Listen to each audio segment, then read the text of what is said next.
Last time amino acid complete हो गया था। अब उससे रिलेटेड एक प्रोटीन बता देते हैं, ठीक है, क्योंकि आगे तो इसमें दिया है पॉलीसैकेराइड वगैरह, तो सीधे जैसे अमीनो एसिड आपने पढ़ा फिर प्रोटीन पढ़ लीजिए, उसका पॉलीमर समझ में आया।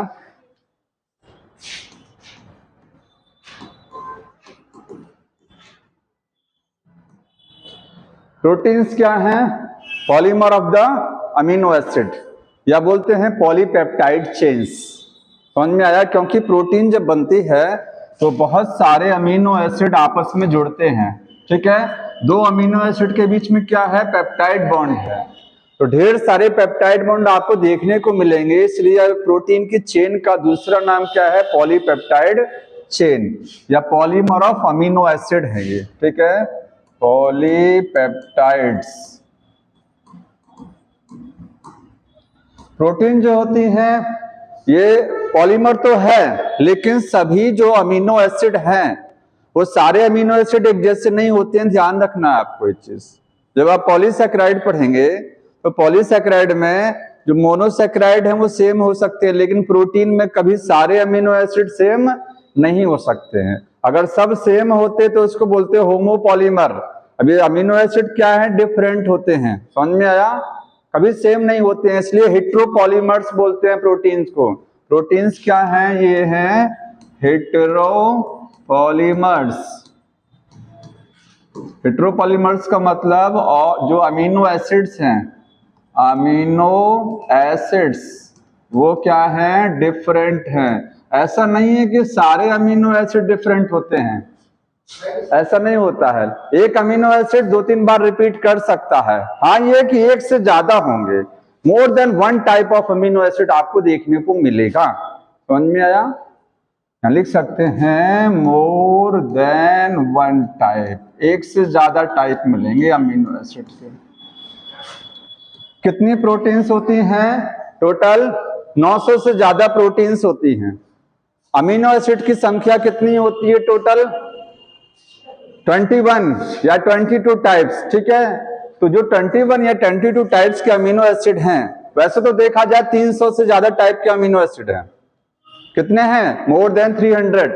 लेकिन जो प्रोटीन बनाते हैं वो केवल आपके 21 या 20 अमीनो एसिड जो बोलते हैं वही प्रोटीन बनाते हैं, उनको बोलते हैं प्रोटीनोजेनिक अमीनो एसिड, प्रोटीन बनाने वाले अमीनो एसिड्स, ठीक है। तो प्रोटीन्स हैं मोर देन 900 टाइप, 900 से ज्यादा टाइप की प्रोटीन्स होती हैं। और ये बनती कैसे हैं? वही आपके 21 अमीनो एसिड के द्वारा बनती हैं, ठीक है। Form by 21 types of amino acid. समझ में आया?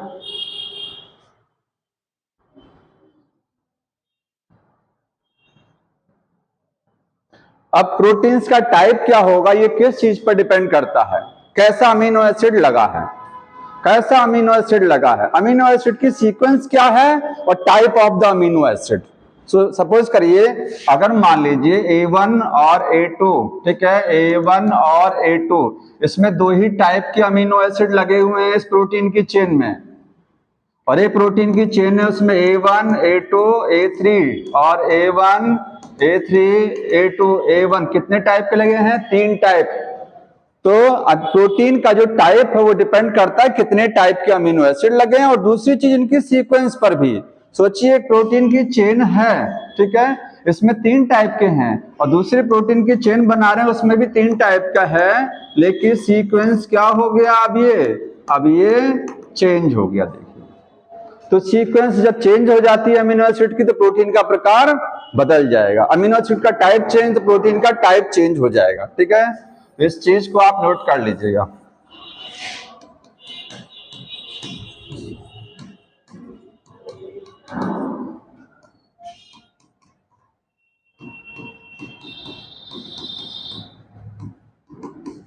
अमीनो एसिड का टाइप एंड देयर सीक्वेंस, ठीक है। अमीनो एसिड का टाइप और उनकी सीक्वेंस पर डिपेंड करता है कौन सी टाइप की प्रोटीन मिलेगी। प्रोटीन में अमीनो एसिड आपस में किस बॉन्ड से जुड़ते हैं? पेप्टाइड बॉन्ड, ठीक है। तो बॉन्ड कौन सा होता है? Peptide bond. पेप्टाइड बॉन्ड कैसे बनता है? Bye dehydration process. जैसे आपने पढ़ा था न्यूक्लियोटाइड के बीच में फॉस्फोडाइएस्टर बॉन्ड होता है, कैसे बनता है? वाटर का एक मॉलिक्यूल रिलीज होता है। ऐसे यहां पर भी क्या है? वाटर का एक मॉलिक्यूल रिलीज होगा तब बनेगा पेप्टाइड बॉन्ड। इस पेप्टाइड बॉन्ड को लिखते क्या है? CONH। ये पेप्टाइड बॉन्ड का सिंबल है, ठीक है, इस तरीके से। और ये बनेगा कैसे? फॉर्म बाय डिहाइड्रेशन प्रोसेस, ठीक है, डिहाइड्रेशन से बनेगा ये पेप्टाइड बॉन्ड। कैसे? देखिए, एक आपके पास अमीनो एसिड है ये, ठीक है, COOH, C double bond OH, ये आपका अमीनो एसिड हो गया। H हो गया यहाँ पर, यहाँ R है, यहाँ पर NH2 है, ठीक है, एक अमीनो एसिड है। तो समझ में आ रहा ना ये अमीनो एसिड? मैंने COOH को इस तरीके से लिख दिया है। दूसरा अमीनो एसिड आएगा, उसका NH2 कहाँ रहेगा? इधर रहेगा, ठीक है। और ये C हो गया, HR, मैं लास्ट में COOH लिख देता हूँ सीधे। अब ऐसे फर्दर आगे जुड़ते चले जाएंगे। कैसे बॉन्ड बनेगा? इसका OH और यहां से एक H निकाला जाएगा, ठीक है, और एक वाटर का मॉलिक्यूल बन जाएगा, H2O रिलीज होगा। H2O बचेगा क्या?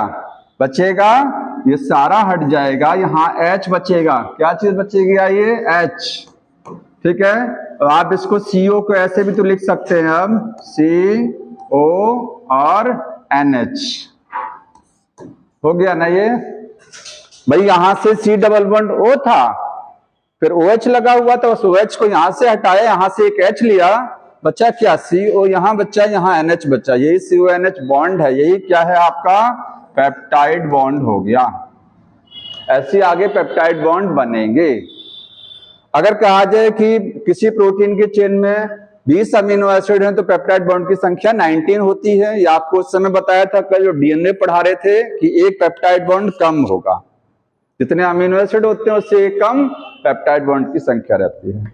अमीनो एसिड जो है, अब देखिए एक चीज और लिखा गया है कि अमीनो एसिड जो है वो दो टाइप के, एसेंशियल और नॉन एसेंशियल। सबको पता है एसेंशियल क्या होते हैं? जो हमारी बॉडी में नहीं बनते हैं उनको क्या बोलते हैं? Essential amino acid. और जो बनते हैं वो नॉन एसेंशियल। कैसे ध्यान रखेंगे? एसेंशियल का मतलब होता है जरूरी, हमारी बॉडी में नहीं बन रहे हैं इसलिए तो बाहर से लेना पड़ रहा है, इसलिए वो जरूरी है। तो एसेंशियल बाहर से लिए जाते हैं और नॉन एसेंशियल जो होते हैं बॉडी बनाती है, ठीक है। हाँ, सेमी का मतलब पार्शियल होता है, ठीक है, जरूरत भी है और बॉडी थोड़ा सा बना भी रही है, पूरी तरीके से बॉडी नहीं बना रही है, इसलिए वो है सेमी एसेंशियल होते हैं। आगे इसके बाद देखते हैं प्रोटीन का फंक्शन। देखिए आगे लिखा हुआ है जो प्रोटीन्स होती हैं, एक टेबल आपकी बुक में बना है, प्रोटीन का क्या काम होता है। तो बहुत सारे फंक्शन प्रोटीन के हैं। Protein provide the structure, protein का अगर कहेंगे फंक्शंस क्या होते हैं तो फंक्शन में पहला क्या है? Provide structure. प्रोटीन हमको स्ट्रक्चर प्रोवाइड करती हैं। फॉर एग्जांपल कोलेजन, कोलेजन क्या है? एक प्रोटीन है जो आपके सेल में, देखिए यहाँ टेबल बनी हुई है, कोलेजन लिखा है, इंटरसेलुलर ग्राउंड सब्सटेंस। जब आप टिश्यू पढ़ रहे थे तो टिश्यू में आपको बताया गया था जो ग्राउंड सब्सटेंस होता है, मैट्रिक्स जिसको बोलते हैं, उसमें कोलेजन प्रोटीन होती है। तो ये कहाँ मिलेगी? इंटरसेल्युलर ग्राउंड सब्सटेंस, मतलब सेल के बीच में, सेल के अंदर नहीं रहेगा कोलेजन, सेल के दो सेल के बीच में जो सब्सटेंस भरा होता है ग्राउंड सब्सटेंस, ये एनिमल्स में मिलेगा, प्लांट में नहीं मिलेगा, ठीक है। तो स्ट्रक्चर दे रहा है। आपकी जो केराटिन प्रोटीन है हेयर की, ये भी क्या है? स्ट्रक्चर दे रही है, ठीक है। तो ये बहुत सारी प्रोटीन क्या करती है? स्ट्रक्चर। और बताइए स्ट्रक्चर के एग्जांपल। कॉन्ड्रिल प्रोटीन, जो कार्टिलेज होती है, कार्टिलेज जिसको बोलते हैं वो पास्थी, उसमें कौन सी प्रोटीन होती है? कॉन्ड्रिन। हड्डियों में ऑसिन प्रोटीन, ये सब क्या करती हैं? आपकी बॉडी में स्ट्रक्चर दे रही हैं, ठीक है। तो बुक ने एक एग्जांपल लिख के छोड़ दिया है, और भी ऐसे एग्जांपल हैं जो स्ट्रक्चर देती हैं। दूसरा क्या है? प्रोटीन प्रोवाइड इम्यूनिटी, क्या करती है? इम्यूनिटी भी देती है। बॉडी को इन्फेक्शन से बचाती है प्रोटीन, कौन सी? एंटीबॉडी। एग्जाम्पल क्या है? एंटीबॉडी क्या है? प्रोटीन है। इन्हीं का दूसरा नाम इम्यूनोग्लोबिन, इम्यूनोग्लोबिन बोलते हैं, आईजी बोलते हैं शॉर्ट फॉर्म में। ये बॉडी में आपकी सुरक्षा देने का काम करती है। ठीक, कुछ प्रोटीन जो होती हैं वो सेल के अंदर किसी मटेरियल को ट्रांसपोर्ट कराती हैं। तीसरा काम प्रोटीन का क्या है? Transport of material, transport of material, किसी मटेरियल को ट्रांसपोर्ट करना इनसाइड सेल में। ठीक है, जैसे एक एग्जांपल लिखा है GLUT4 एक प्रोटीन है, ये बहुत एग्जाम में पूछा जाता है। GLUT4 एक प्रोटीन का नाम है। ये कहाँ होती है? ये सेल में देखने को मिलती है, सेल मेम्ब्रेन में है। किसमें है? सेल मेम्ब्रेन में। क्या काम होता है इसका? इंसुलिन को, ठीक है, यहां लिखा हुआ देखिए, ग्लूकोज का ट्रांसपोर्ट सेल में, क्योंकि सेल के अंदर ग्लूकोज को क्या कराएगी? ये ट्रांसपोर्ट कराएगी GLUT4। पूरा नाम देखिए, GL का मतलब ग्लूकोज, ठीक है, GLU ग्लूकोज ट्रांसपोर्टर प्रोटीन है, ग्लूकोज ट्रांसपोर्टर प्रोटीन GLUT4 बोलते हैं। तो इसका फंक्शन है ट्रांसपोर्ट ऑफ ग्लूकोज। कुछ प्रोटीन जो होती हैं वो रिसेप्टर का काम करती हैं। किस चीज का? रिसेप्टर। रिसेप्टर समझ रहे हैं? जैसे ये सेल है, सेल के ऊपर क्या होते हैं? रिसेप्टर होते हैं, ठीक है। तो ये रिसेप्टर क्या होते हैं? प्रोटीन्स होते हैं।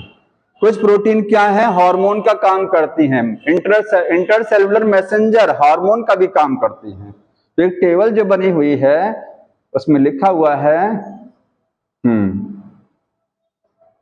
जैसे इंसुलिन बताया गया, इंसुलिन क्या है? प्रोटीन है, जो कि एक हार्मोन नेचर की प्रोटीन है। तो कुछ प्रोटीन क्या है आपके? हार्मोन्स भी होते हैं, ठीक है। एग्जांपल लिखिएगा, इंसुलिन। रिसेप्टर में बुक ने लिखा है कि जो आप जैसे स्मेल, जब हम स्मेल का पता कैसे लगाते हैं? नोज में कुछ रिसेप्टर्स होते हैं, ठीक है। वो रिसेप्टर एक्चुअली में है क्या है? नोज की जो एपिथेलियम है उसमें कुछ रिसेप्टर लगे हैं सेल पर, वो प्रोटीन के रिसेप्टर हैं, ठीक है।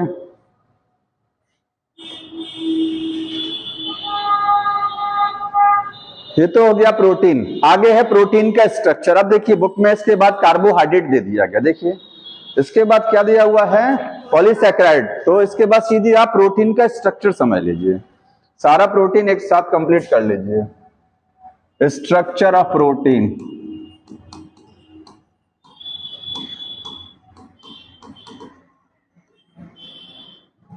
प्रोटीन की स्ट्रक्चर।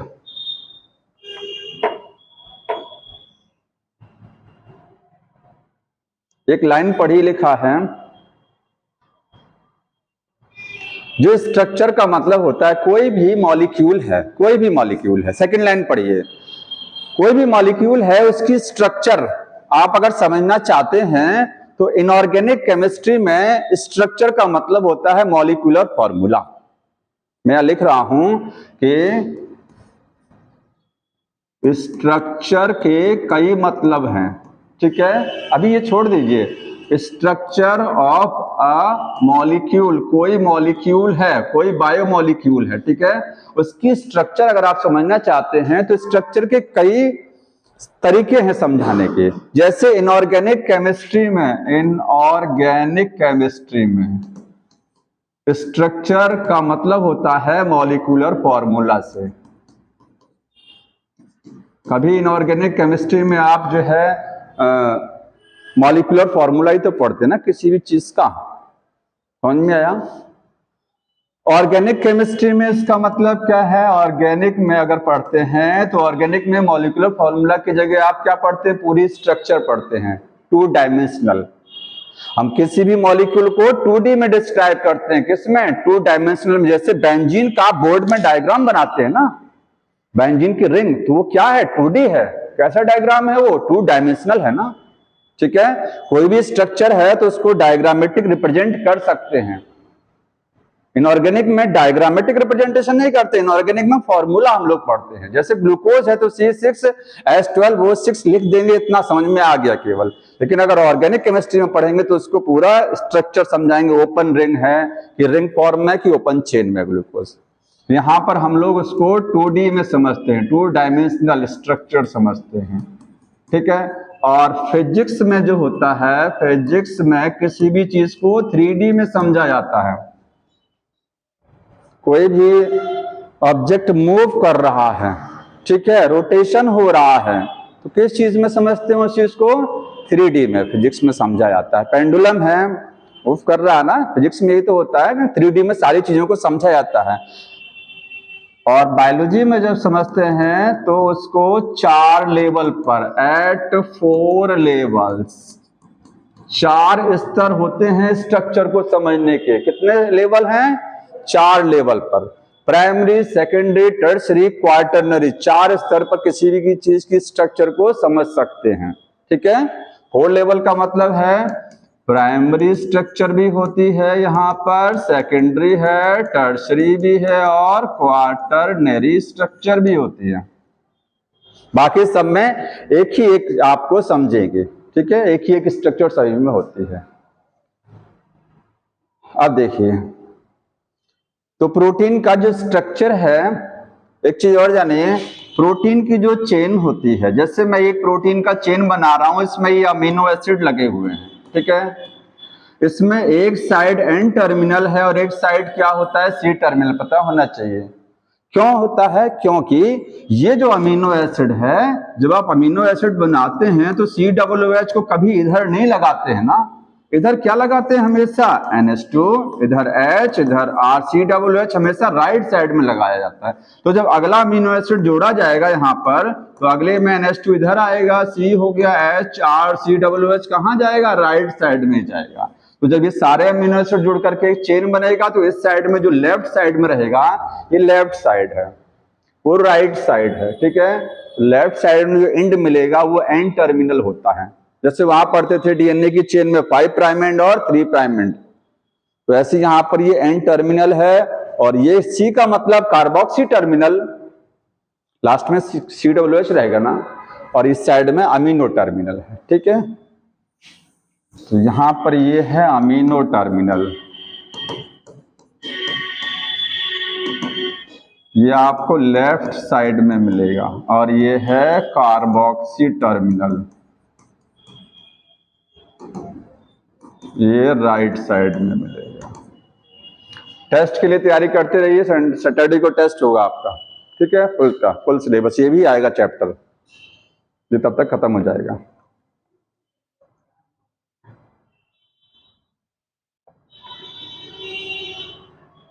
अब प्रोटीन की जो स्ट्रक्चर है वो 4 टाइप की स्ट्रक्चर समझते हैं, 4 तरीके की जो स्ट्रक्चर होती हैं, ठीक है।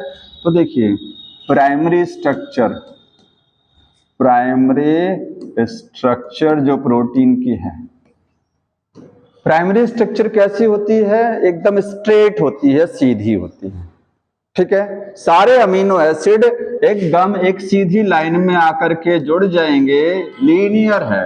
ये कैसी है प्राइमरी स्ट्रक्चर?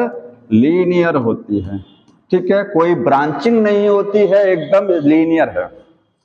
लेकिन एकदम लीनियर सारे अमीनो एसिड एक साथ, कौन सा बॉन्ड देखने को मिलेगा? केवल और केवल पेप्टाइड बॉन्ड होगा और कोई बॉन्ड नहीं होगा, ठीक है।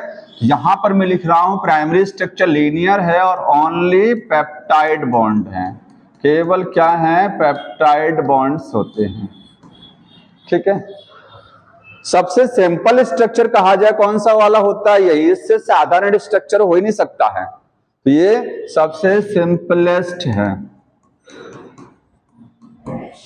ठीक, सिंपलेस्ट स्ट्रक्चर। अब जो सेकेंडरी स्ट्रक्चर होती है, सेकेंडरी वाली, सेकेंडरी स्ट्रक्चर, इसमें ये बनती कैसे है? ये प्राइमरी से बनती है। जैसे आपके पास एक धागा है सीधा, तो सीधा धागा है तो वो क्या है? उसमें सारे अमीनो एसिड जुड़े होंगे, ये कौन सी स्ट्रक्चर हो गई? प्राइमरी।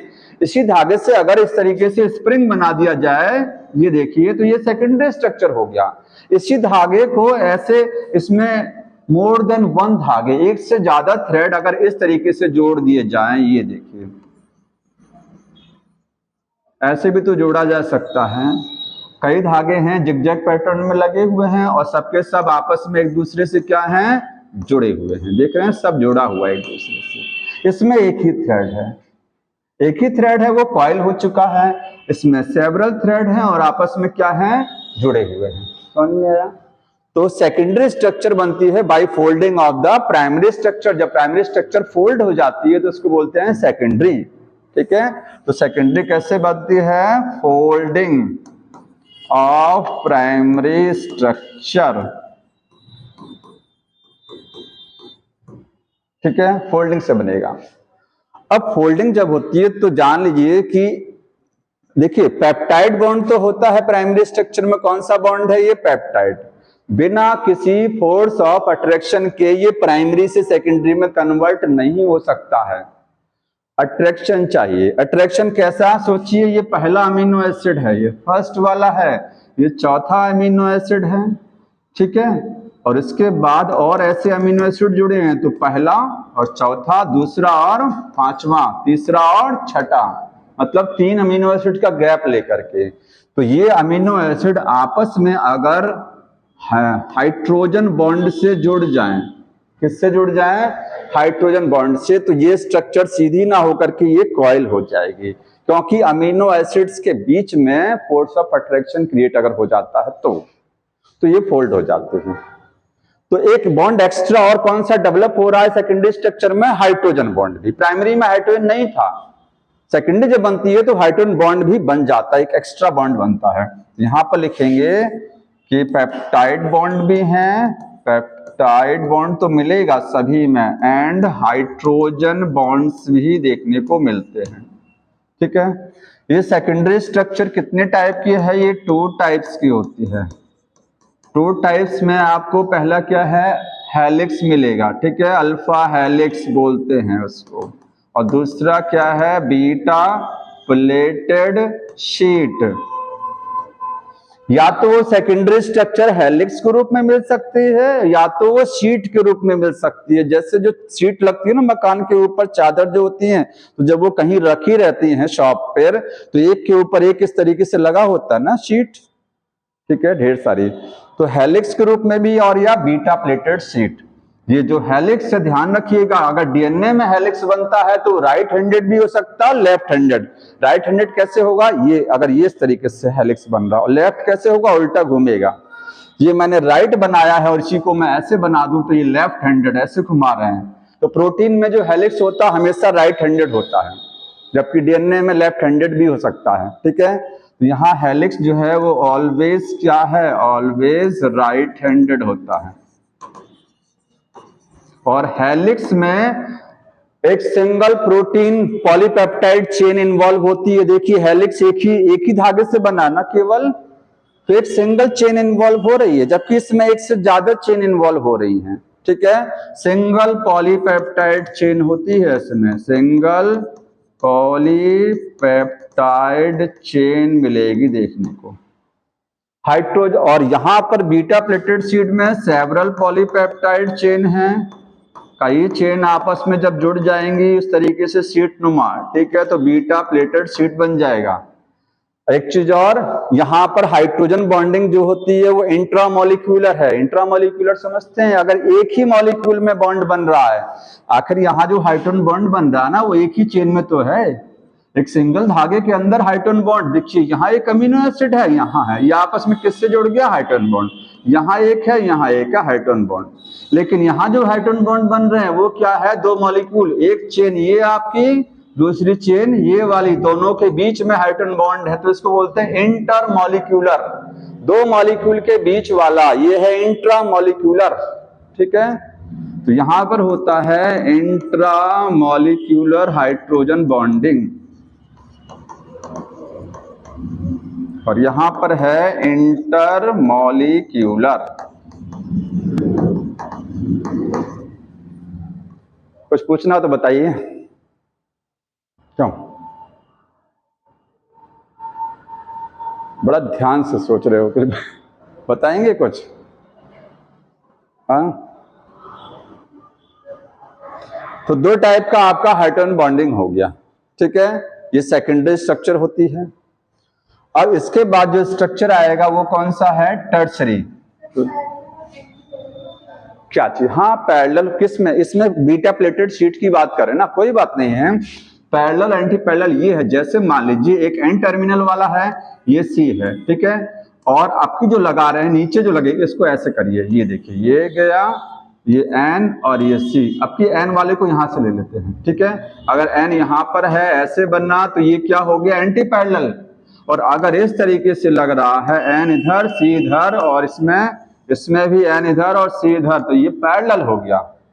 ये पैरेलल बीटा शीट है, वो एंटी पैरेलल है। समझ में आ रहा है, और कुछ नहीं है। हाँ क्या कर रहे हैं, सीधे सीधे, हाँ दो चेन के बीच में हाइड्रोजन बॉन्ड लगेगा, एक चेन ये एक ये, इसीलिए बोलते हैं इंटरमॉलिक्यूलर, दो के बीच में हाइड्रोजन बॉन्ड बने। उसमें क्या है, एक ही के अंदर बन रहा था। तीसरी स्ट्रक्चर देखिए, टर्सरी स्ट्रक्चर।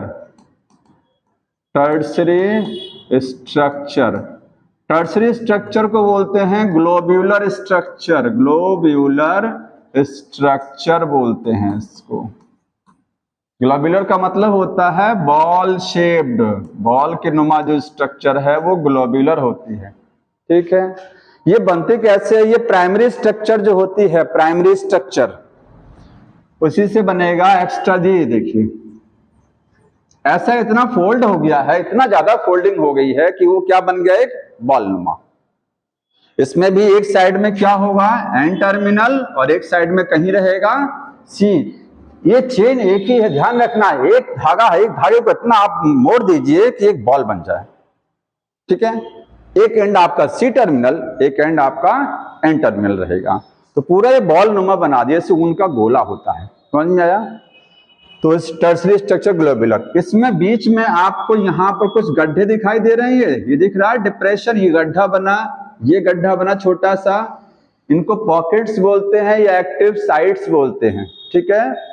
ये क्या है, ये हैं एक्टिव साइट्स हैं, ठीक है, या पॉकेट्स बोलते हैं, कुछ गड्ढे बने हुए हैं।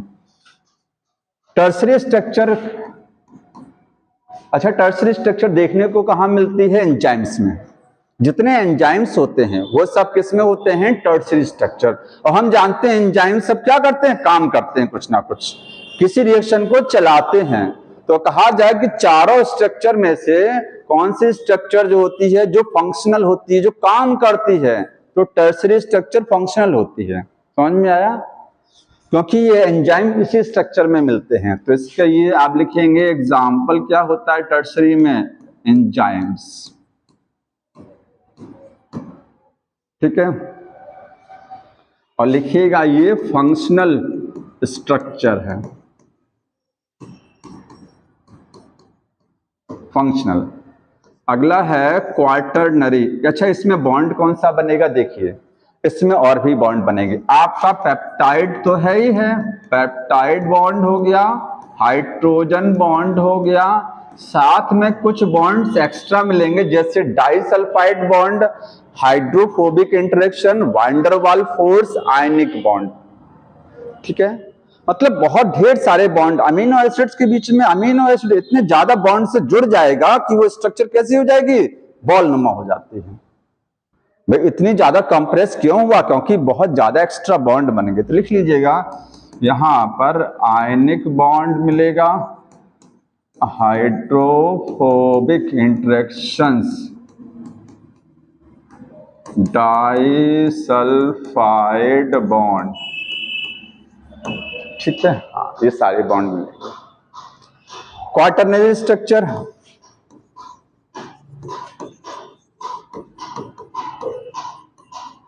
क्वार्टरनरी का मतलब सबसे लास्ट वाला, सबसे हाईएस्ट लेवल है ये स्ट्रक्चर का।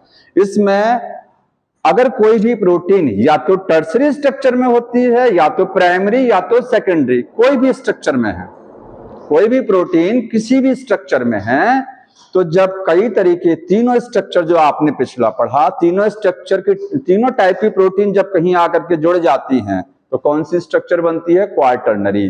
जैसे मान लीजिए एक मैं बनाऊं ये कौन सा स्ट्रक्चर था? सेकेंडरी। ठीक है, आइए इसके बाद आगे प्रोटीन आगे बनाया, प्रोटीन जुड़ा, वो देखिए ये कौन सी है? टर्सरी। और इसके बाद में ये आपका शीट जुड़ गया, ये सेकेंडरी है, और ये क्या है? प्राइमरी। मतलब आपको क्वार्टरनरी में सारी स्ट्रक्चर देखने को मिलेंगी। ऐसी प्रोटीन जिसमें तीनों स्ट्रक्चर देखने को मिलती है वो क्या है? क्वार्टरनरी है। समझ गया? More than one type of the structure involve होती है इसमें, एक से ज्यादा टाइप की प्रोटीन की स्ट्रक्चर आपस में जुड़ जाती हैं।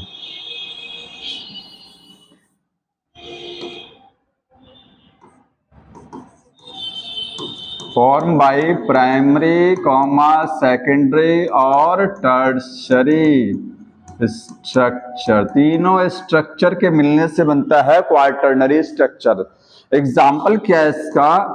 एग्जाम्पल है इंसुलिन, और क्या है? हीमोग्लोबिन। हीमोग्लोबिन में 2 अल्फा 2 बीटा चेन्स होती हैं, और इंसुलिन में 1 अल्फा और 1 बीटा चेन देखने को मिलती है, 1 अल्फा 1 बीटा। ठीक है, और हीमोग्लोबिन में 2 अल्फा 2 बीटा चेन्स होती है। इंसुलिन में ध्यान रखिए 51 अमीनो एसिड होते हैं, 51 अमीनो एसिड होते हैं इंसुलिन में। ठीक है, 51 अमीनो एसिड है। ठीक,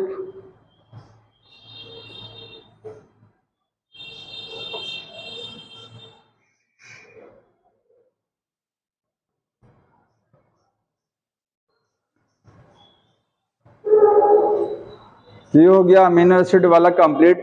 हमने एक चीज छोड़ दिया, मैं उसको नहीं बताऊंगा, क्या चीज? डीएनए वाला portion, nucleotide, nucleoside, nitrogen base, ये हम पढ़ा चुके हैं, इसलिए हम इसको हटा दे रहे हैं यहाँ से। ठीक है, वो अच्छे तरीके से। हाँ बताइए। उसमें एंजाइम नहीं भरा होता है, एंजाइम की सरफेस पर कुछ गड्ढे बने होते हैं, उनको बोलते हैं एक्टिव साइट, वहीं सबस्ट्रेट बाइंड करता है। जब आप एंजाइम पढ़ेंगे ना तो सबस्ट्रेट को बाइंडिंग की साइट है एक्टिव साइट, ये पॉकेट है एंजाइम की सरफेस पर, क्योंकि एंजाइम 3D स्ट्रक्चर में होता है। ठीक है, और 3D स्ट्रक्चर फंक्शनल होती है। इसके बाद में कार्बोहाइड्रेट समझ लीजिए, प्रोटीन खत्म हो गया, न्यूक्लिक एसिड बताना नहीं है, और कार्बोहाइड्रेट। कार्बोहाइड्रेट में केवल बुक में क्या लिखा है? पॉलीसैकेराइड, तो ज्यादा नहीं समझना है। मोनोसैकेराइड डाइसैकेराइड को थोड़ा सा जल्दी से खत्म करना है, पॉलीसैकेराइड बताना हमको। ठीक है,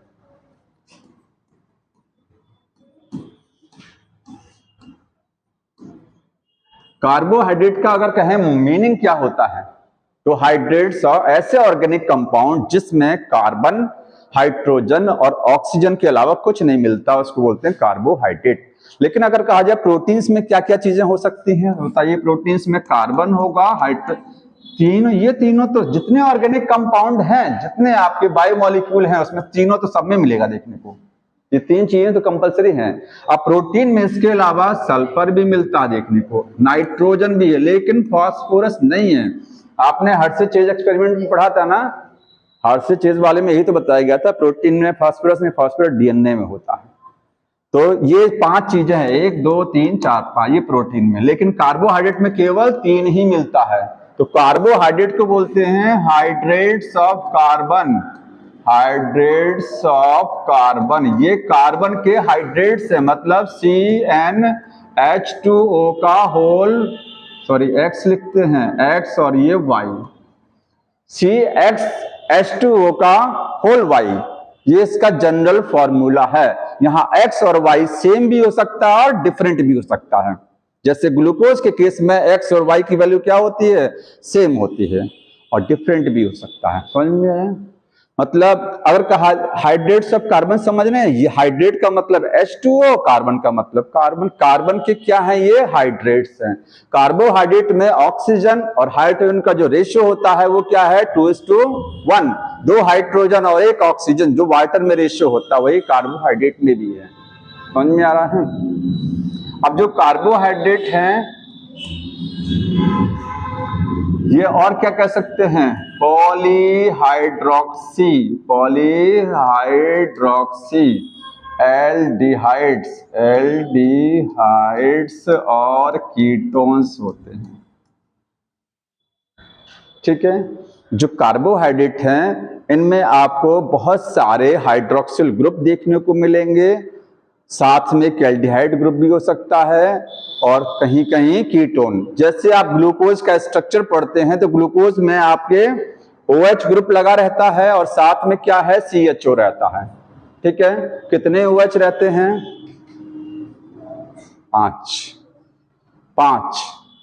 5 रहते हैं ना भाई। ग्लूकोज का स्ट्रक्चर जो आप बनाएंगे वो 1 2 3 4 5 और ये 6, तो ये CHO रहता है, यहाँ CH2OH और यहाँ CHOH, ये 4 बार लगता है CHOH।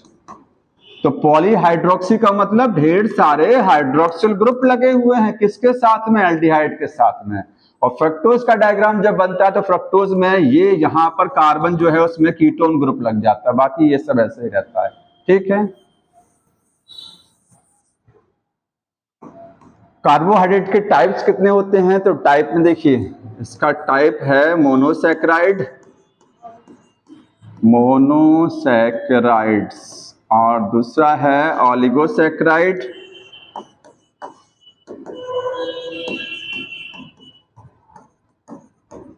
पॉलीसैकेराइड।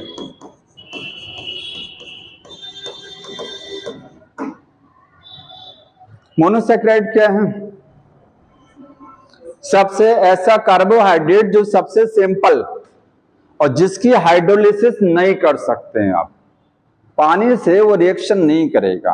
ध्यान सुनिएगा, मोनोसैकेराइड क्या है? सबसे छोटे वाले सिंपलेस्ट कार्बोहाइड्रेट हैं, सबसे साधारण कार्बोहाइड्रेट। ठीक है, आप कह सकते हैं पॉलीसैकेराइड के यूनिट हैं।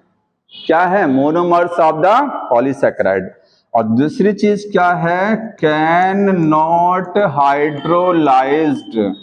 हाइड्रोलाइज्ड। इसका मतलब समझ रहे हैं, इनकी हाइड्रोलिसिस नहीं हो सकती है। फॉर एग्जांपल ग्लूकोज का फॉर्मूला क्या? ग्लूकोज किसमें आता है? मोनोसैकेराइड में ना। ग्लूकोज की हाइड्रोलिसिस हो सकती है कि नहीं, बताइए? वाटर के साथ रिएक्शन करके इसको तोड़ा जा सकता है? कैसे, क्या बनेगा? अगर रिएक्शन कराई जाएगी इसकी हाइड्रोलिसिस तो क्या बनेगा, बताएंगे? ग्लूकोज का ऑक्सीडेशन होता है। अब रेस्पिरेशन में पढ़ते हैं ना, ग्लूकोज के साथ ऑक्सीजन जुड़ती है तो कार्बन डाइऑक्साइड वाटर बनता है, हाइड्रोलिसिस नहीं होती है, ये हाइड्रोलाइज नहीं हो सकता। ग्लूकोज जितने भी मोनोसैकेराइड है, ग्लूकोज, फ्रक्टोज, गैलेक्टोज, ये हाइड्रोलिसिस नहीं कर सकते हैं। इनका ऑक्सीडेशन हो सकता है, टूटेगा, लेकिन ये ऑक्सीजन की मदद से टूटेगा, जिससे जो रेस्पिरेशन में ग्लूकोज क्या है, ऑक्सीजन के साथ जुड़ेगा और क्या बनता है? कार्बन डाइऑक्साइड और वाटर। इसलिए कहते हैं इनकी हाइड्रोलिसिस नहीं हो सकती, ऑक्सीडेशन हो सकता है, टूटेगा लेकिन ये ऑक्सीजन की मदद से, या ऑक्सीजन के एब्सेंस में भी टूटेगा, जिसको बोलते हैं एनारोबिक रेस्पिरेशन। समझ में आ रहा है? लेकिन हाइड्रोलिसिस नहीं हो सकती है। कितने कार्बन हो सकते हैं? मोनोसैकेराइड में जितने भी हैं कार्बोहाइड्रेट, उसमें कार्बन जो होते हैं वो कार्बन जो है आपका 3 से लेकर के 7, 3 to 7 कार्बन हो सकता है। ठीक है, अगर 3 से 7 कार्बन का मतलब, अगर 3 कार्बन वाला कोई मोनोसैकेराइड बताएंगे तो ग्लिसरॉल्डिहाइड पर कहां पढ़ते हैं? केल्विन साइकिल, जो पीजीए साइकिल ना, फॉस्फोग्लिसरॉल्डिहाइड पढ़ा आपने, तो उसमें से फास्फोरस ग्रुप हटा दीजिए तो क्या बन जाएगा? ग्लिसरॉल्डिहाइड। 3 कार्बन वाली शुगर है ये। ठीक है, 3 कार्बन वाली शुगर। और इसी तरीके से एक आप पढ़ते हैं DHA, di hydroxy acetone. P हटा देता हूं क्योंकि पी तो फॉस्फेट हो जाएगा। DHAP पढ़ा ना, जब आपको ग्लाइकोलाइसिस पढ़ाई जाती है तो इधर बोलते हैं PGAL, इधर DHAP इंटर कन्वर्ट होता है, तो DHAP में से पी हटा दीजिए क्योंकि वो फॉस्फेट लगा हुआ है। बाकी क्या? डाई हाइड्रोक्सी एसीटोन, ये क्या है आपका? 3 कार्बन का शुगर। 4 कार्बन वाली शुगर कौन सी होती है? इरेथ्रोज। क्या है? इरेथ्रो, जो आपके आरबीसी में कहा जाए, आरबीसी के अंदर कौन सी शुगर होती है? हमारे ब्लड में कौन सी शुगर है? ग्लूकोज। लेकिन आरबीसी के अंदर कौन सी शुगर है? इरेथ्रोज। ठीक है, ये इसलिए क्योंकि आरबीसी को बोलते हैं इरेथ्रोसाइट, इसीलिए इसका नाम क्या पड़ा है? इरेथ्रोज, आरबीसी वाली शुगर। समझ में आ रहा है? और 5 कार्बन की शुगर तो आपको पता होगी। 5 कार्बन कौन सा होता है? राइबोज, हाँ पेंटोज बोलेंगे तो पेंटोज में राइबोज आएगा और डीऑक्सी राइबोज आएगा, और कीटोनिक ग्रुप कहेंगे तो राइबोलोज हो जाएगा। तो राइबोज है, राइबोलोज है, ठीक है। और 6 कार्बन वाली शुगर है तो वो आपका ग्लूकोज हो गया, फ्रक्टोज हो गया, गैलेक्टोज हो गया, गैलेक्टोज, ये सब में 6 कार्बन, ग्लूकोज, फ्रक्टोज और गैलेक्टोज सभी में 6 कार्बन, और 7 कार्बन को बोलते हैं सीडोहेप्टेलोज। ये सब कोई जरूरी नहीं है, मैं केवल बता दे रहा हूं, सीडोहेप्टेलोज, ठीक है। ये 7 कार्बन वाली शुगर है। थोड़ा केमिस्ट्री में आप इस चीज को पढ़ेंगे, केमिस्ट्री में जो टॉपिक बायोमोलिक्यूल वहां पर भी है, ठीक है। तो ये हो गया मोनोसेक्राइड। अब देखिए ओलिगोसेक्राइड क्या होता है, ऐसे कार्बोहाइड्रेट जो 2 से लेकर के 10 मोनोसेक्राइड के मिलने से बनते हैं। 2 से लेकर के 10 मोनोसेक्राइड, इसको कंफ्यूज मत करिएगा कि ये 3 से 7 लिखा हुआ, 2 से 10, वो अलग चीज बता रहा हूं मैं। ये कार्बन लिखा हुआ था, ये कार्बन है। अब मैं यहां कह रहा हूं कि ओलिगोसेक्राइड क्या है, कैसे बनेगा, 2 से लेकर के 10 मोनोसेक्राइड जब आपस में जुड़ेंगे तब बनेगा ओलिगो। ओलिगो का मतलब होता है फ्यू, कुछ, ठीक है। तो मोनोसेक्राइड के मिलने से ओलिगो। कितने मोनोसेक्राइड, 1 से ज्यादा होना चाहिए तभी तो, 1 से ज्यादा का मतलब 2 से स्टार्टिंग और 10 तक, ठीक है। इसके एग्जाम्पल कौन कौन से हैं, तो एग्जाम्पल इसमें है लैक्टोज है, माल्टोज हो गया, और एक और है सुक्रोज हो गया, ठीक है। ग्लूकोज, लैक्टोज कैसे बनता है, ग्लूकोज प्लस गैलेक्टोज। पढ़ा आपने लैकोपेरोन में बताया था ना इसको, लैकोपेरोन में ग्लूकोज और गैलेक्टोज से बनता है लैक्टोज। माल्टोज कैसे बनता है, हाँ अल्फा बीटा, 2 मॉलिक्यूल ग्लूकोज के मिलने से बनेगा। आपको कितने ग्लूकोज रहेंगे, 2, एक अल्फा वाला एक बीटा वाला। और सुक्रोज बनेगा ग्लूकोज प्लस फ्रक्टोज,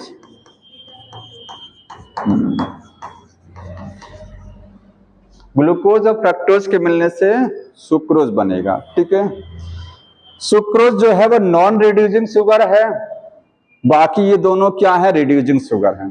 तो रिड्यूसिंग क्या होता है, जो बेनेडिक्ट रिएजेंट या फेलिंग सॉल्यूशन को रिड्यूस करा ले जाए, वो रिड्यूसिंग शुगर होती है, ठीक है। अब ये वाले पे आ जाइए, पॉलीसैकेराइड।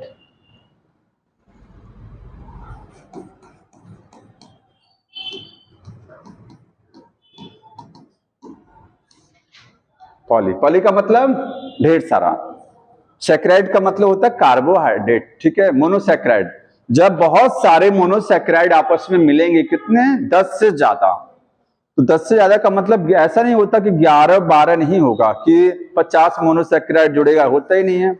सीधे बात होती है किसमें, 400, 500, 1000 में बात होती है, ठीक है। हाँ बहुत ज्यादा मोनोसैकेराइड जुड़ता है, केवल लिखते तो हैं कि 10 से ज्यादा होना चाहिए, लेकिन 10 से ज्यादा में तो बहुत ज्यादा ही हो जाता है, ठीक है। तो यहां पर मोर देन 10 से ज्यादा मोनोसैकेराइड के मिलने से बनता है पॉलीसैकेराइड। एक चीज और जानिए, कार्बोहाइड्रेट को हम बोलते हैं ग्लाइकेंस। कार्बोहाइड्रेट का दूसरा नाम, जहां आपने कार्बोहाइड्रेट स्टार्ट किया था ना, उसी को ब्रैकेट में लिखेंगे, ग्लाइकेंस भी बोलते हैं। कार्बोहाइड्रेट का दूसरा नाम, ठीक है, ग्लाइकेंस। अब पॉलीसैकेराइड में 10 से ज्यादा क्या मिलेंगे, मोनोसैकेराइड। अच्छा, जब मोनोसैकेराइड आपस में जुड़ते हैं तो बनता है ओलिगोसैकेराइड, ठीक है। और जब 10 से ज्यादा जुड़ेंगे तो पॉली। अच्छा, कौन सा बॉन्ड देखने को मिलेगा, चाहे ओलिगोसैकेराइड में या पॉलीसैकेराइड में बीच में बॉन्ड मिलेगा, ग्लाइकोसिडिक बॉन्ड। ध्यान रखिए, कार्बोहाइड्रेट में, कार्बोहाइड्रेट जो होता है चाहे पॉली वाला चाहे ओलिगो वाला, वहां पर बीच में जो बॉन्ड मिलेगा वो ग्लाइकोसिडिक बनेगा। कैसे, वही डिहाइड्रेशन से बनेगा। जितने भी बॉन्ड देखिए, 3 बॉन्ड आप बायोमोलिक्यूल में पढ़ेंगे, एक पेप्टाइड बॉन्ड, एक जो आपका न्यूक्लियोटाइड के बीच में होता है फॉस्फोडाइएस्टर, और कार्बोहाइड्रेट के अंदर जो बॉन्ड मिलता है वो ग्लाइकोसिडिक। सब के सब बनेंगे तब जब वाटर रिलीज होगा, ठीक है, वाटर के रिमूवल से। यहां लिखेंगे बिटवीन मोनोसैकेराइड के बीच में, ये चीज आप वहां पर भी लिख सकते हैं, कहाँ, ऑलिगोसैकेराइड में, ग्लाइकोसिडिक, ठीक है, कौन सा बॉन्ड मिलेगा, ग्लाइकोसिडिक बॉन्ड। पॉलीसैकेराइड के टाइप, होमोपॉलीसैकेराइड और हेटेरो।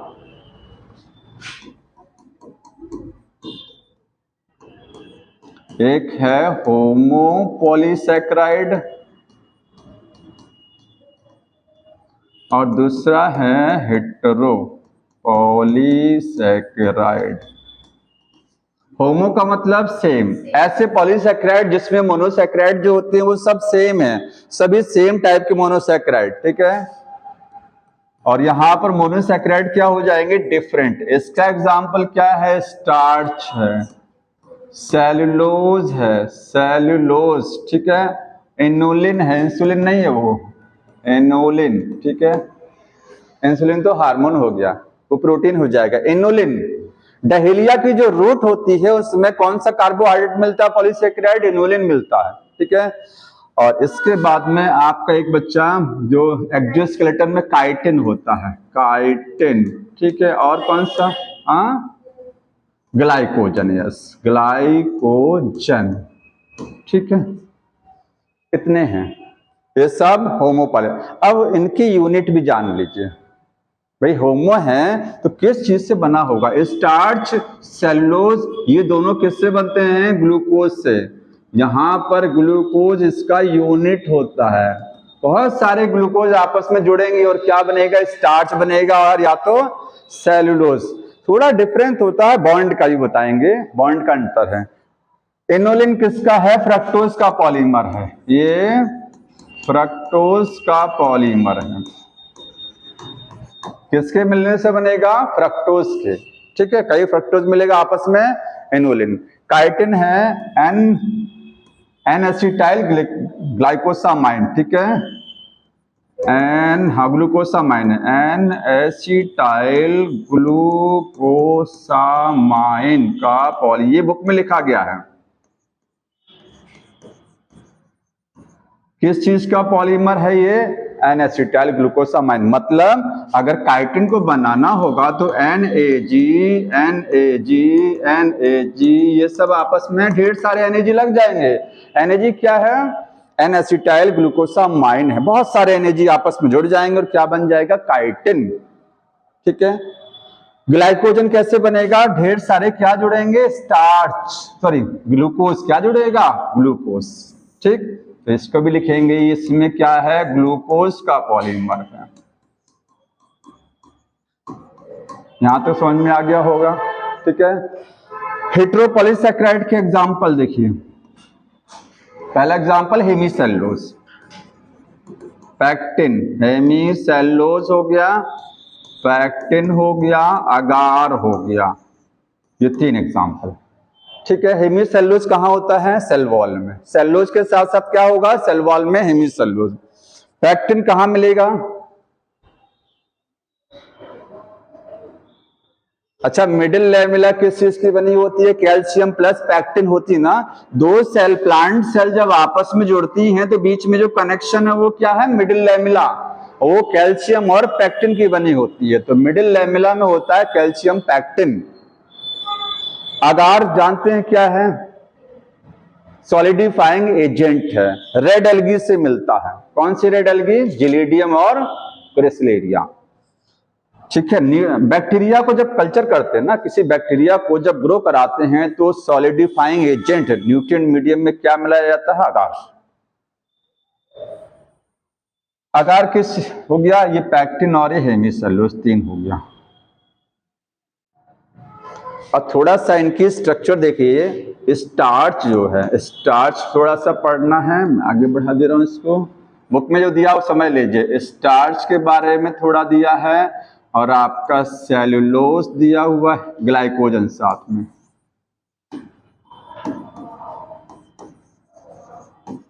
सेल्यूलोज,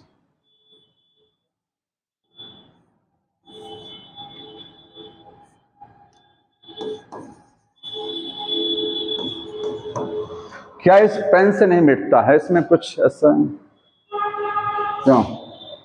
इससे नहीं होता ना? अच्छा, इस साइड से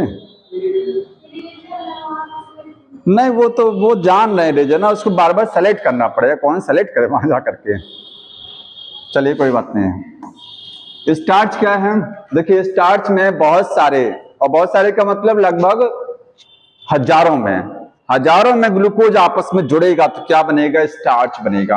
अब स्टार्च में आपके दो तरीके का, 2 टाइप्स ऑफ चेन है। किसकी चेन है? ग्लूकोज की चेन्स ऑफ ग्लूकोज। दो तरीके की चेन है जिसमें ग्लूकोज जुड़ा है, लेकिन चेन के टाइप क्या है? दो प्रकार की चेन है। ठीक है, एक चेन आप बोलते हैं इसमें एमाइलोज और दूसरी चेन है एमाइलोपेक्टिन। मतलब दो टाइप का आपको चेन देखने को मिलता है स्टार्च में, एमाइलोज और एमाइलोपेक्टिन। हाँ बताइए। डीएनए फिंगरप्रिंट, हाँ, जो पॉलीएक्रिलामाइड जेल बोलते हैं, जैसे इलेक्ट्रोफोरेसिस जो मशीन होती है उसमें जेल मिलाते हैं, ठीक है, पॉलीएक्रिलामाइड जेल बोलते हैं।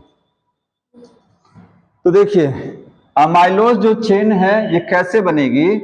ये सपोज करिए ग्लूकोज है, ये दूसरा ग्लूकोज है, ठीक है, ढेर सारे ग्लूकोज आपस में जुड़ गया है। एक सीधी चेन में जब ग्लूकोज आपस में जुड़ेगा, हजारों ग्लूकोज जुड़ेंगे तो जाकर के क्या बनेगा? Amylose chain. और एमाइलोपेक्टिन जो चेन होती है वो ये अनब्रांच्ड होती है। कैसी है ये? अनब्रांच्ड, मतलब इसमें ब्रांचिंग नहीं है। और ये होती है ब्रांच्ड, इसमें ब्रांचिंग देखने को मिलेगी। ब्रांचिंग का मतलब ये है ये सारे ग्लूकोज आपस में जुड़ गए, यहां से फिर ब्रांचिंग हो गई। देखिए यहां से क्या हो गई? ब्रांचिंग, यहां से ये ब्रांचिंग हो गई, ठीक है, इस तरीके से इसमें ब्रांचिंग हो जाती है। सब में ग्लूकोज, दोनों के बीच में जो बॉन्ड है ये ग्लाइकोसिडिक बॉन्ड है। ये कौन सा है? ग्लाइकोसिडिक बॉन्ड है, ठीक है। तो बस दो, अब इसमें परसेंटेज होता है कि स्टार्च में कुछ अमाउंट में ये वाली चेन देखने को मिलेगी, कुछ ये वाली मिलेगी, दोनों टाइप का, ठीक, एमाइलोज और एमाइलोपेक्टिन। हाँ, इसमें कौन सा बॉन्ड देखने को मिलेगा? तो ये मैंने गोल गोल तो बना दिया, बुक में इसका स्ट्रक्चर बनाया गया, जैसे इसका स्ट्रक्चर बनाया ग्लूकोज का, तो ग्लूकोज का जो रिंग स्ट्रक्चर इस तरीके से होता, देखिए 1 2 3 4 5 और ये CH2OH, ठीक है, यहाँ पर OH नीचे, इस पर OH नीचे, इस पर OH ऊपर, इस पर OH नीचे। ये ग्लूकोज का रिंग स्ट्रक्चर, ये ग्लूकोज का रिंग स्ट्रक्चर है। ध्यान रखिए कि ये 3 नंबर वाला जो OH है केवल यही ऊपर होता है, बाकी सारे OH क्या है? नीचे होते हैं। और ये 5 नंबर पर एक CH2OH 5 नंबर पर लगा है, ये 6वां कार्बन है, ये 6 कार्बन की होती है। मतलब स्टेट चेन जो ग्लूकोज की होती है वही फोल्ड होकर के रिंग बना देती है, ठीक है। अब एक ग्लूकोज से दूसरा कैसे जोड़ेंगे? बगल में ऐसी एक स्ट्रक्चर रखिए, तो बगल में देखिए ये आएगा,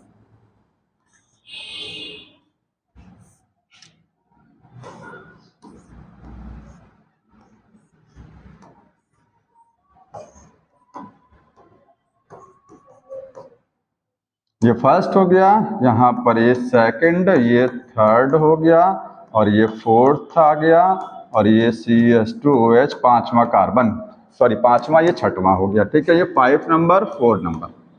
जो पहला कार्बन है, कार्बन समझ रहे हैं, यहाँ कार्बन लगा हुआ, इस पर OH नीचे लगा है।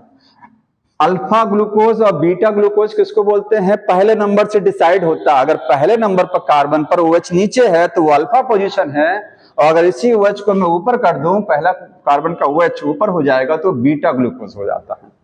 समझ में आ रहा है?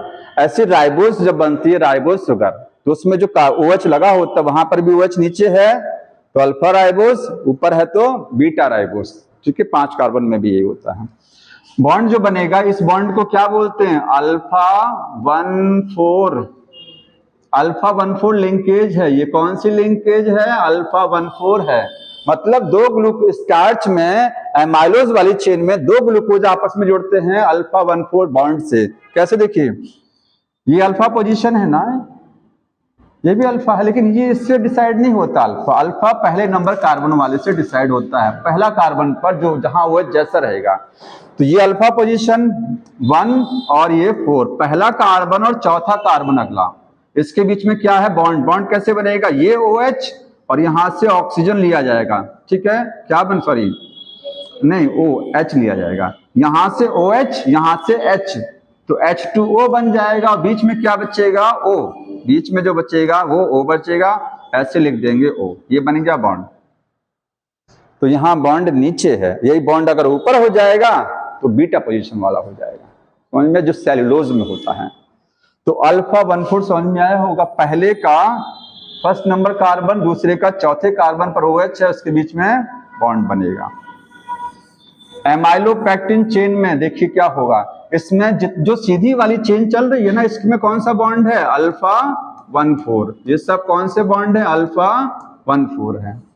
लेकिन जहां से ब्रांचिंग हुई, जहां से टर्न मार रहा है, जैसे इसमें ये ग्लूकोज है, यहां से ये ब्रांचिंग होगी, ठीक है, ये ब्रांचिंग हो गई ना, तो इनके बीच में कौन सा अल्फा 1,6 है, ध्यान रखिएगा। यहां से ब्रांच किया, अरे भाई ये सीधी लाइन चल रही, यहां से टर्न हो गया, यहां से टर्न, तो जब टर्न होता है जिस पॉइंट पर, ये अल्फा 1,6, अल्फा 1 जो टर्निंग पॉइंट है, ये यहां से टर्न किया, तो ये जो बॉन्ड आपकी बनेगा, ये कौन सा बनेगा, अल्फा 1,6 बनेगा, जहां से टर्न हो रहा है, जहां से ब्रांचिंग हो रही है, ब्रांचिंग पॉइंट पर जो दोनों के बीच में बॉन्ड है वो 1,6 वाला, फिर आगे 1,4 चलेगा, आगे वाला कौन सा बॉन्ड है, वही सेम 1,4 है, ये अल्फा 1,4, ये अल्फा 1, लेकिन जहां से टर्न किया है वो टर्निंग पॉइंट वाला 1,6, ये कौन सा है, 1,4, ये कौन सा है, क्योंकि ये सीधा चल रहा ना, टर्न कहां से किया, यहीं से, तो टर्न वाला रहता है 1,6 केवल, बस। तो एमाइलोपेक्टिन में दोनों टाइप का बॉन्ड मिलेगा, 1,4 लिंकेज भी मिलेगी और 1,6 वाली भी मिलेगी। लिख लीजिएगा, अल्फा 1,4 और अल्फा 1,6 लिंकेज। और एक चीज समझिए, ये चेन स्ट्रेट नहीं होती है, ये चेन स्ट्रेट नहीं है, ये एक्चुअली में क्या है, हेलिकल है, इस तरीके से चेन होती है, ये स्ट्रेट नहीं है, ये चेन आपकी ग्लूकोज की सीधी नहीं है, ये हेलिकल है, ठीक है, स्प्रिंग मॉडल है इस तरीके से। ये कैसी चेन है, ये स्प्रिंग है, देखिए बना लीजिएगा, सीधा बनाया तो, लेकिन ये स्प्रिंग, ये भी स्प्रिंग मॉडल है, क्योंकि ये देखिए स्प्रिंग बना, यहां से फिर दूसरी स्प्रिंग निकली, यहां से तीसरा निकला, यहां से चौथा निकला, ये सब है, समझ में आ रहा है। स्टार्च, ग्लाइकोजन और स्टार्च में क्या अंतर है देख लीजिए, ग्लाइकोजन में कुछ नहीं, ग्लाइकोजन में ओनली केवल एमाइलोपेक्टिन, एमाइलोपेक्टिन चेन्स, मतलब आपको इसमें कौन सी वाली चेन देखने को मिलेगा, ये वाला।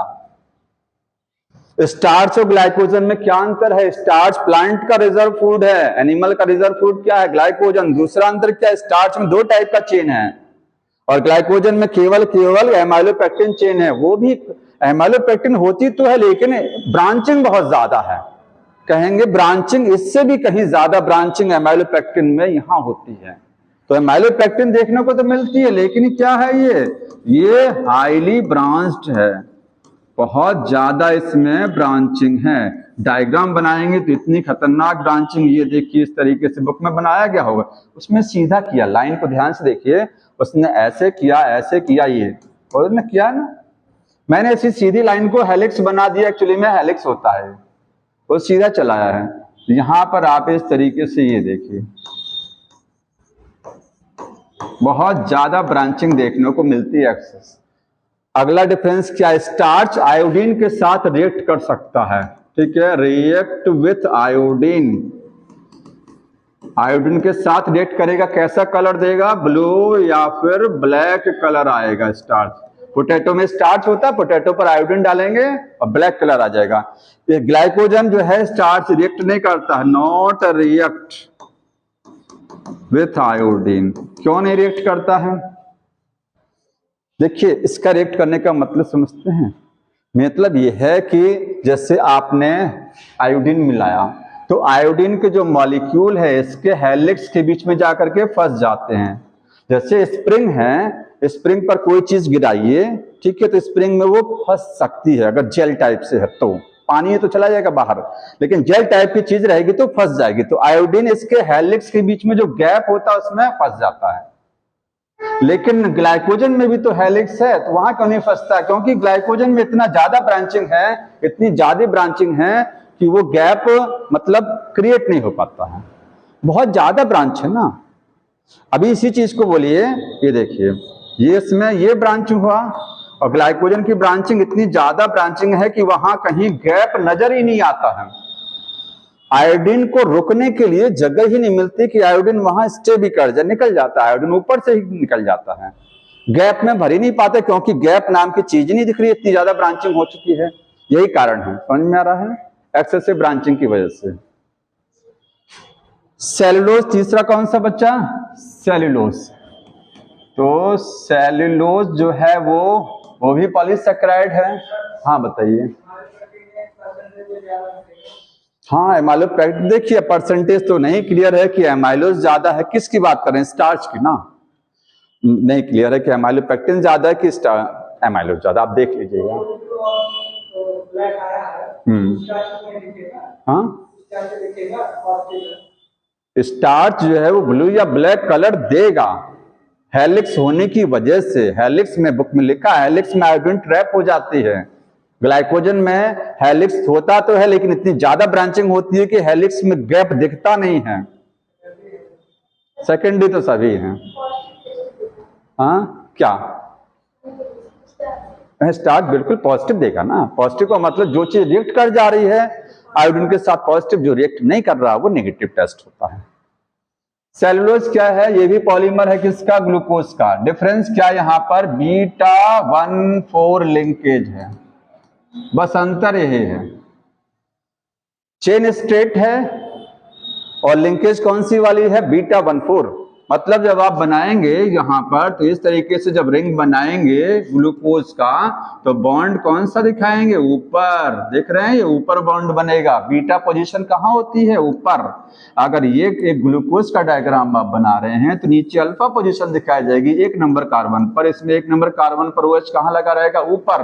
तो 1 और चौथे पर तो कोई मतलब ही नहीं है, चौथे से पोजीशन डिसाइड नहीं होती अल्फा बीटा, चाहे नीचे हो चाहे ऊपर हो। समझ में आया? तो यहां पर ये 1 और 4 इस तरीके से लिंकेज पहला और चौथे के बीच में बॉन्ड बनेगा। अब इसमें से देखिए ये कैसा पॉलीसेकेराइड है? स्ट्रक्चरल पॉलीसेकेराइड है। पॉलीसेकेराइड भी 2 प्रकार के होते हैं। ये तो कुछ पॉलीसेकेराइड फूड को स्टोर करते हैं, उनको बोलते हैं स्टोरेज पॉलीसेकेराइड, और कुछ स्ट्रक्चर प्रोवाइड कराते हैं जीवों में, वो है स्ट्रक्चरल। ठीक है, यहां लिख लीजिएगा जो पॉलीसेकेराइड हैं, पॉलीसेकेराइड्स। अभी मैंने बताया होमो और हेट्रो, वो किसके आधार पर था? उसका यूनिट कैसा है? सेम है कि डिफरेंट है? ये है फंक्शन के बेसिस पर स्ट्रक्चरल पॉलीसेकेराइड और स्टोरेज पॉलीसेकेराइड। स्ट्रक्चरल में आपके आएगा सेल्यूलोज। सेल्यूलोज स्ट्रक्चर देता है। सेल्यूलोज सेल वॉल में होता है, अगर सेल वॉल में सेल्यूलोज नहीं रहेगी तो प्लांट की सेल वॉल लूज हो जाएगी। ठीक है, और प्लांट में स्ट्रक्चर नहीं आएगा। और दूसरा कौन सा है? काइटिन। काइटिन एक्सोस्केलेटन बनाता है ना। अच्छा, हमारी बॉडी में जो हड्डियों में प्रोटीन होती है वो क्या है? स्ट्रक्चरल में आएगी ना, क्योंकि बॉडी की स्ट्रक्चर बना रही नहीं बना रही है। कार्टिलेज में प्रोटीन है कॉन्ड्रिन, वो स्ट्रक्चर बना रही है। ये बाल वाली प्रोटीन कौन सी वाली है? केराटिन, ये स्ट्रक्चरल बना रही है। ठीक है, काइटिन हो गया, सेल्यूलोज हो गया। और स्टोरेज में आपका स्टार्च आएगा। स्टार्च का काम क्या है? स्टोर करना भोजन को। ग्लाइकोजन है, इनोलिन है, इनोलिन। ठीक है, ये हो गया स्टोरेज और स्ट्रक्चरल।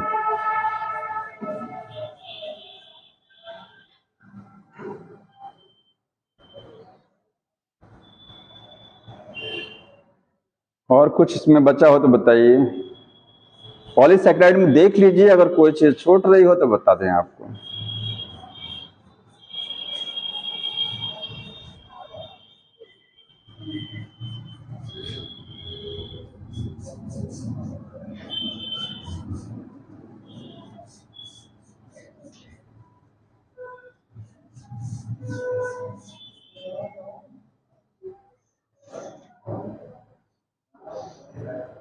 लिखा है exoskeleton of the arthropod is made by the, अच्छा इस लाइन को पढ़िए थोड़ा सा, हाँ क्या लिखा उन्होंने, पढ़िए ढंग से थोड़ा सा दिखाइए, मैं इसी लाइन पर कंफ्यूजन हो गया है, कहाँ गया, exoskeleton of arthropod for example have a complex polysaccharide called chitin, this complex polysaccharide are mostly homopolymer. ये एक बुक में हेट्रोपॉलीमर, पुरानी वाली किसी के पास है ना, पुरानी वाली अगर है तो उसमें देखिएगा हेट्रो शायद लिखा है, नहीं ये नई है सब, नई है, ओल्ड बुक नहीं किसी के पास, ओल्ड वाली, ओल्ड एनसीईआरटी में वो हेट्रो लिख दिया था, इसलिए मैं आपको बता दिया है, क्योंकि मेरे पास इसमें हेट्रो लिखा हुआ है, ठीक, ओल्ड वाले में। तो होमोपॉलीसेकेराइड है काइटिन, ध्यान रखना है, हाँ होमोपॉलीसेकेराइड है भाई। अब यहां तक हो गया, इसके बाद में एक चीज और ओपन कर लीजिए, dynamic state of body constitution. अब तक पीछे कुछ बचा नहीं है जितना ना, न्यूक्लिक एसिड मैंने बता दिया, और कुछ छूटा तो बताइए, नहीं हो तो सीधे इस पर आइए, dynamic state of body constituent. अच्छा वो भी हटा दिया इन्होंने, कोई बात नहीं है, उसको टॉपिक को इन्होंने स्किप किया इसमें से, नहीं एंजाइम तो बता देंगे, एंजाइम तो बताना ही हमको, मैं सोच रहा था एंजाइम अगले लेक्चर में बताते, पूरा एक टॉपिक नया था। अच्छा कुछ क्वेश्चन कर लीजिए जब तक टाइम है आपके पास में, 10 मिनट लगेगा।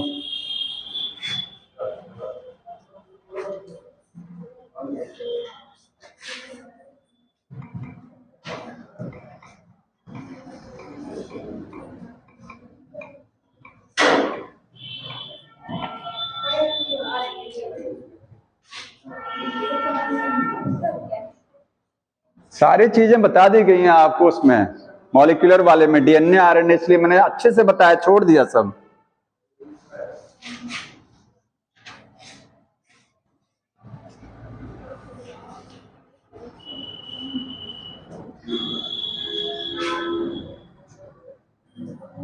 एक चीज छूट गया था, amino acids are the substituted methane, सबको पता है ना, अमीनो एसिड को सब्स्टिट्यूटेड मीथेन भी बोलते हैं, जानते हैं सब इस चीज को, नहीं जानते हैं 2 मिनट बता दें, मिस हो गया था। देखिए पेन ये गया, जो अमीनो एसिड हैं, जो मीथेन क्या है, CH4 है ना, ये तो मीथेन है। अगर इसके फंक्शनल ग्रुप को किसी दूसरे ग्रुप से रिप्लेस करा दिया जाए, सब्स्टिट्यूट करा दिया जाए मीथेन के ग्रुप्स को, तो क्या बन सकता है, अमीनो एसिड्स बन सकता है। कैसे, देखिए यहां पर इसको NH2 से रिप्लेस कराएंगे, इसको COOH से, इसको R से, इसको ऐसे ही रहने देंगे, 3 ग्रुप रिप्लेस करा दिया गया है मीथेन का, तो मीथेन को बोलते हैं अल्फा सब्स्टिट्यूटेड मीथेन। किस कार्बन पर रिप्लेस कराया गया, अल्फा कार्बन पर, क्योंकि इसमें R ग्रुप में भी तो ढेर सारे कार्बन होंगे आगे, वो बीटा कार्बन हो सकते हैं, ये अल्फा वाला था, अल्फा कार्बन के ग्रुप को रिप्लेस कराया गया, अल्फा सब्स्टिट्यूटेड मीथेन, ठीक।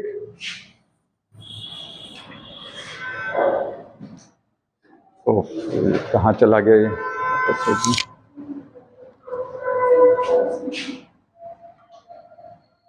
बड़ी मुश्किल से निकाला, सब गायब हो गया जरा सी देर में, आ गया वहीं से वापस।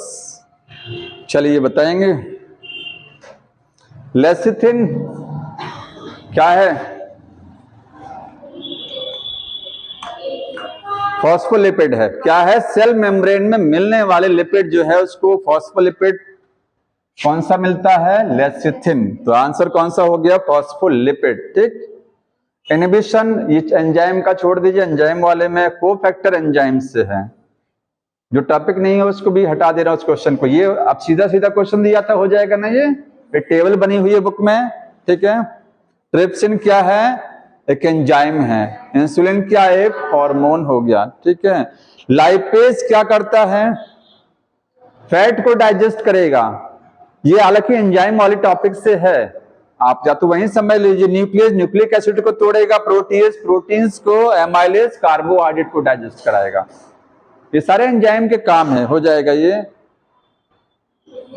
हाँ एंजाइम वाले टॉपिक से इसको भी आगे बढ़िए, which of the incorrect enzymes, जानते हैं एंजाइम वाले टॉपिक से ज्यादा क्वेश्चन आता है। ड्यूटेराइन बताइए, कैन बी फाउंड एज ड्यूटेराइंस, तो यूटेराइन अमीनो एसिड ही तो होता है ना। पूछ रहा क्या चीज यूटेराइन हो सकती है?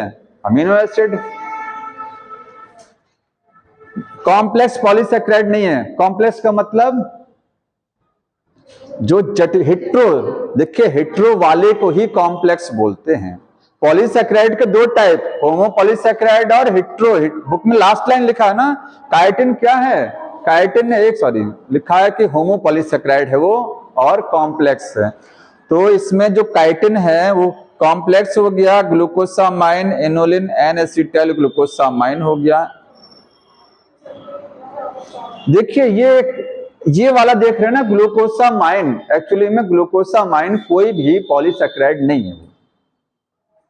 एन एसिटाइल ग्लूकोसामाइन से तो पॉलीसेक्राइड बनता है, हालांकि ये भी पॉलीसेक्राइड नहीं है, ये तो यूनिट है ना। पूछा क्या है, which of the following not a complex polysaccharide? Aniline polysaccharide है, एनोलिन पॉलीसेक्राइड है, काइटिन भी पॉलीसेक्राइड है, लेकिन एन एसिटाइल ग्लूकोसामाइन ही पॉलीसेक्राइड नहीं है। ये पॉलीसेक्राइड का यूनिट है। जैसे एनोलिन, एनोलिन ये किससे बनता है? सॉरी काइटिन किससे बनता है? इससे।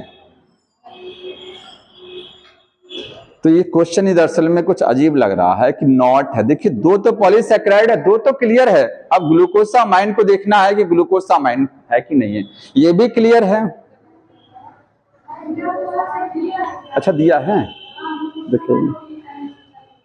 अरे आप समझ नहीं रहे हैं, दरअसल में वो पॉलीसेक्राइड नहीं, ग्लूकोसामाइन यूनिट है। वही मैं देख रहा हूँ, क्वेश्चन ही मैं समझना चाह रहा हूँ। आंसर दरअसल में पहले दो तो पॉलीसेक्राइड में आते हैं। काइटिन जो है वो फ्रक्टोज से बनता है, सॉरी एन एसिटाइल ग्लूकोसामाइन से बनता है। हाँ, और किससे? हाँ इसी से, सेलुलोज ग्लूकोज से बनेगा। आपका अगार जो आपका कौन सा वाला हो गया, जो म्यूरिन पेप्टाइडोग्लाइकेन जो होता है वो NAG और NAM का पॉलीमर होता है। ठीक है, तो इसमें क्वेश्चन दरअसल में थोड़ा अजीब दिया हुआ है कि कौन सा कॉम्प्लेक्स नहीं है। तो नीचे वाले दो जो हैं वो पॉलीसेक्राइड ही नहीं है। पहली बात तो समझ रहे हैं ना, ये एन एसिटाइल ग्लूकोसामाइन ये कोई पॉलीसेक्राइड नहीं है, ये यूनिट है। जैसे अब मैं कहूं कि मैं ग्लूकोज दे दूं, तो ग्लूकोज बताइए पॉलीसेक्राइड है? नहीं है, ग्लूकोज तो मोनोसेक्राइड हो गया ना। हाँ, ग्लूकोज के मिलने से स्टार्च बनता है, स्टार्च पॉलीसेक्राइड है। ऐसे ही एन एसिटाइल ग्लूकोसामाइन के मिलने से क्या बनता है? काइटिन बनता है। तो काइटिन पॉलीसेक्राइड है, लेकिन ये पॉलीसेक्राइड नहीं है, ये तो यूनिट है उसका। अब ये क्वेश्चन देखना पड़ेगा ये क्या ऐसा दे रहा है कि कौन सा नहीं है। ठीक है, आंसर इन्हीं दोनों में से रहेगा, थर्ड या फोर्थ में से, इसमें से क्लियर करना है, बता दिया जाएगा। आगे बढ़िए, ये वाला राइबोजाइम नॉन प्रोटीनिशियस एंजाइम, बिना प्रोटीन वाला। लेसिथिन क्या है? लेसिथिन एक लिपिड है। ठीक है, GLUT4 क्या है? Glucose transport. और विटामिन क्या है? कोएंजाइम्स। ठीक, ये हो गया। और इस पर आइए अगला पेज।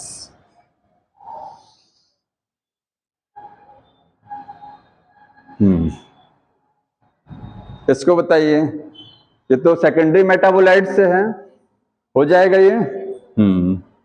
मैच कर जाएगा। इसको बताइए, ये भी टेबल से सीधे? नहीं, पूरा टेबल से नहीं है। ट्रिप्सिन, देखिए रुबिस्को क्या है? Most abundant enzyme in the biosphere, पूरे बायोस्फीयर में, वर्ल्ड में सबसे ज्यादा मिलने वाला। ट्रिप्सिन क्या है? ट्रिप्सिन एक एंजाइम। GLUT4 क्या है? ये वाले से मैच करेगा। कोलेजन क्या है? एनिमल वर्ल्ड के सबसे ज्यादा मिलने वाले प्रोटीन है। समझ में आ रहा है? ये एंजाइम से ग्राफ है, ये भी एंजाइम हो गया। न्यूक्लियोटाइड बता सकते हैं? टाइड और साइड, एडिनालिक एसिड। ठीक है, एडिनोसिन मोनोफॉस्फेट, एडिनालिक एसिड। इसका दूसरा नाम क्या है? AMP। समझ में आ ना, एडिनोसिन मोनोफॉस्फेट रहेगा। अच्छा क्या रहेगा? हाँ वही मैं कह रहा था ना, क्योंकि देखिए एन एसिटाइल वाले पे तो कोई डाउट ही नहीं था, वो तो क्लियर था कि वो वो उसका यूनिट है। अच्छा ग्लूकोसामाइन है, तो उसका यूनिट क्या, किससे बनता है ग्लूकोसामाइन? यूनिट तो होगा ना, आखिर पॉलीसेकेराइड है तो उसका एक यूनिट भी दिया गया होगा कि उसका यूनिट क्या, किसके मिलने से बनता है ग्लूकोसामाइन। अब वही तो फिर गलत हो गया ना, मैं यही समझना चाह रहा हूँ, वो मोनोसेकेराइड है ना। वो पूछ रहा है कि कौन सा पॉलीसेकेराइड नहीं था, तो नहीं में दो आंसर आ रहे थे, एक ग्लूकोसामाइन भी आ रहा था, एक एन-एसिटाइल। ठीक है, अच्छा कोई बात नहीं, तो एन-एसिटाइल वाले को भी देखना पड़ेगा कि वो है। ठीक है, समझते हैं आखिर वो कैसे है। ठीक है, मैं बताऊंगा इसको देख करके, कोई बात नहीं है। ये आप हो जाएगा, ये न्यूक्लियोटाइड मैंने आपको बता दिया, इसको बताइए एंजाइम से है। और ये प्राइम, हाँ ये बताइए प्राइमरी स्ट्रक्चर में कौन सा पॉलीपेप्टाइड चेन है? हेलिक्स नहीं मिलेगा, ये भी नहीं है पॉलीपेप्टाइड चेन, क्योंकि जो प्रोटीन की जो प्राइमरी स्ट्रक्चर सीधी होती है, और प्रोटीन की स्ट्रक्चर को ही क्या बोल सकते हैं? पॉलीपेप्टाइड चेन, उसी को तो बोलते हैं। सेकेंडरी स्ट्रक्चर में आपका मैच करेगा ये, टर्सरी स्ट्रक्चर में आपका डाइसल्फाइड रहेगा, क्वार्टरनरी में ह्यूमन का हीमोग्लोबिन रहेगा। ये एंजाइम्स है। फैटी एसिड नहीं है, बुक में दिया है अर्किनोइड एसिड है ना, 20 कार्बन वाला fatty acid, palmitic acid 16 carbon total मिलाकर के, एस्पार्टिक एसिड ये अमीनो एसिड है, ग्लूटामिक एसिड अमीनो एसिड है, ये दोनों अमीनो एसिड है, फैटी एसिड नहीं है। समझ में आया? हाँ, ये एंजाइम हो गया। ये अगली बार चैप्टर फिनिश हो जाएगा, अब ज्यादा नहीं है क्योंकि सिलेबस में कट चुका, अगर वो पोर्शन डिलीट वाला पढ़ाना होता तो टाइम लगता। Cellulose does not form blue colour with the iodine because, cellulose जो है ब्लू कलर नहीं देता क्योंकि उसकी चेन स्ट्रेट होती है, उसमें हेलिक्स नहीं बना होता है। It break down when iodine react with, it is disaccharide, di नहीं है। It is helical molecule, it does not contain the helix, last वाला है, क्योंकि इसमें हेलिक्स नहीं बनता है स्प्रिंग, इसलिए स्प्रिंग बनेगा तभी तो आयोडीन पकड़ेगा, वो बीच में होल्ड फंसाएगा आयोडीन को। सीधे स्ट्रेट चेन है तो आयोडीन फंसता ही नहीं उसमें। ग्लाइकोजन में हेलिक्स बनता तो है, लेकिन इतना कॉम्प्लेक्स बन जाता है कि जगह ही नहीं बचती है उसमें, दिखता ही नहीं है कहीं आयोडीन के लिए। मेलोनेट ये एंजाइम से है, लो टेम्परेचर एंजाइम। प्रोटीन ये बताइए, हाँ इसको बताइए, दो स्टेटमेंट आपको दिख रहे हैं। लेफ्ट को बोलते हैं C terminal, left end represented by first amino acid, ये गलत लिखा है, एन टर्मिनल होता है, राइट वाला सी होता है। एडल्ट हीमोग्लोबिन कंसिस्ट 4, ये सही है, 2 अल्फा 2 बीटा, दूसरा सही है इसमें। ठीक, पहला रॉन्ग हो गया, समझ में आ गया ये। प्रोटीन ये बताइए, प्रोटीन में पेप्टाइड बॉन्ड, अनसैचुरेटेड, अनसैचुरेटेड जानते हैं जिसमें डबल बॉन्ड या ट्रिपल बॉन्ड होता है। ठीक है, और कौन सा हो गया? डबल बॉन्ड वाला। न्यूक्लिक एसिड है, फॉस्फोडाइस्टर, पॉलीसेकेराइड है, ग्लाइकोसिडिक बॉन्ड। इनुलिन किसका? फ्रक्टोज का पॉलीमर है। ठीक है, अच्छा फ्रूट में मिलने वाली सबसे ज्यादा शुगर जानते हैं? फल मीठे क्यों होते हैं? फ्रक्टोज के कारण, जितने फ्रूट हैं उसमें फ्रक्टोज शुगर होती है। ठीक है, और केन शुगर कौन सी है? सुक्रोज है। टेबल शुगर बताइए, table sugar, table sugar, table जानते हैं? हमारी टेबल पर जो शुगर होती है, खाने की टेबल पर कौन सी शुगर रखते हैं हम? सुक्रोज, चीनी तो होती है ना, कि और कुछ लेके आते हैं? तो वही होती है, उसी को बोलते हैं टेबल शुगर। ठीक है, या केन शुगर, सुक्रोज को बोलते हैं चीनी को। समझ में आया? ये बताइए, नॉट ए सेकेंडरी मेटाबोलाइट, तो आपने पढ़ा मॉर्फिन, एंथोसाइनिन भी है, लेसिथिन नहीं है। लेसिथिन वो क्या है? फॉस्फोलिपिड, लिपिड है वो। और ये terpenoids, unsaturated fatty acid, nucleic acid, और ये पॉलीसैकेराइड। क्या करना है इसमें? मैच कराना है। तो टर्पेंटोनॉइड्स में डाइटर्पेंस हो गया, ठीक है, और अनसैचुरेटेड फैटी एसिड में रिसिन, कॉन्क्लेविन ए, कोडीन। तो कोडीन तो फैटी एसिड नहीं है आपका, रिसिन हो सकता है। अच्छा, न्यूक्लिक एसिड कौन सा है इसमें?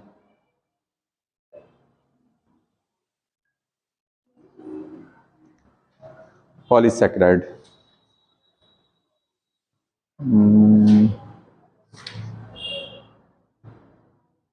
ये थोड़ा सा 23 में क्वेश्चन भी आया है। अच्छा, एक को मैच कराते हैं इसको हम, कहाँ गया, ए को मैच कराएंगे आप इससे, सेकंड वाले से। ए सब अब वो सब में है, जो जान रहा ना कि वो सबको ये पता है इसलिए सब में है। अच्छा, थोड़ा रेसिन को एक मिनट देखते हैं क्या है रेसिन। नहीं वो तो टॉक्सिन है, केमिकल नेचर देखनी पड़े ना, केमिकली क्या है वो केमिकल नेचर पूछ लिया उन्होंने। रेसिन केमिकली रेसिन केमिकली क्या है, पॉइजनस सब्सटेंस ऑयल प्लांट। ये लिपिड है, रेसिन लिपिड होता है, ठीक है। फैटी एसिड से मैच करेगा रेसिन, समझ में आया? हाँ, रेसिन क्योंकि वो लिपिड है ना, फैट नेचर का होता है लिपिड, ठीक है। रेसिन आपका फैट नेचर का है, फैटी एसिड। अब मैं देख रहा हूं कि इसको कोडीन देखना थोड़ा सा, कोडीन केमिकली न्यूक्लिक एसिड है ना, हाँ, तो आप इसको टिक कर लीजिए, कोडीन न्यूक्लिक एसिड है। समझ में आ गया? इसको नोट कर लीजिएगा, वो न्यूक्लिक एसिड है और रेसिन क्या हो गया, अनसैचुरेटेड फैटी एसिड। बचा कौन सा है इसमें, कॉनक्लेविन ए, वो क्या है, पॉलीसैकेराइड, ठीक।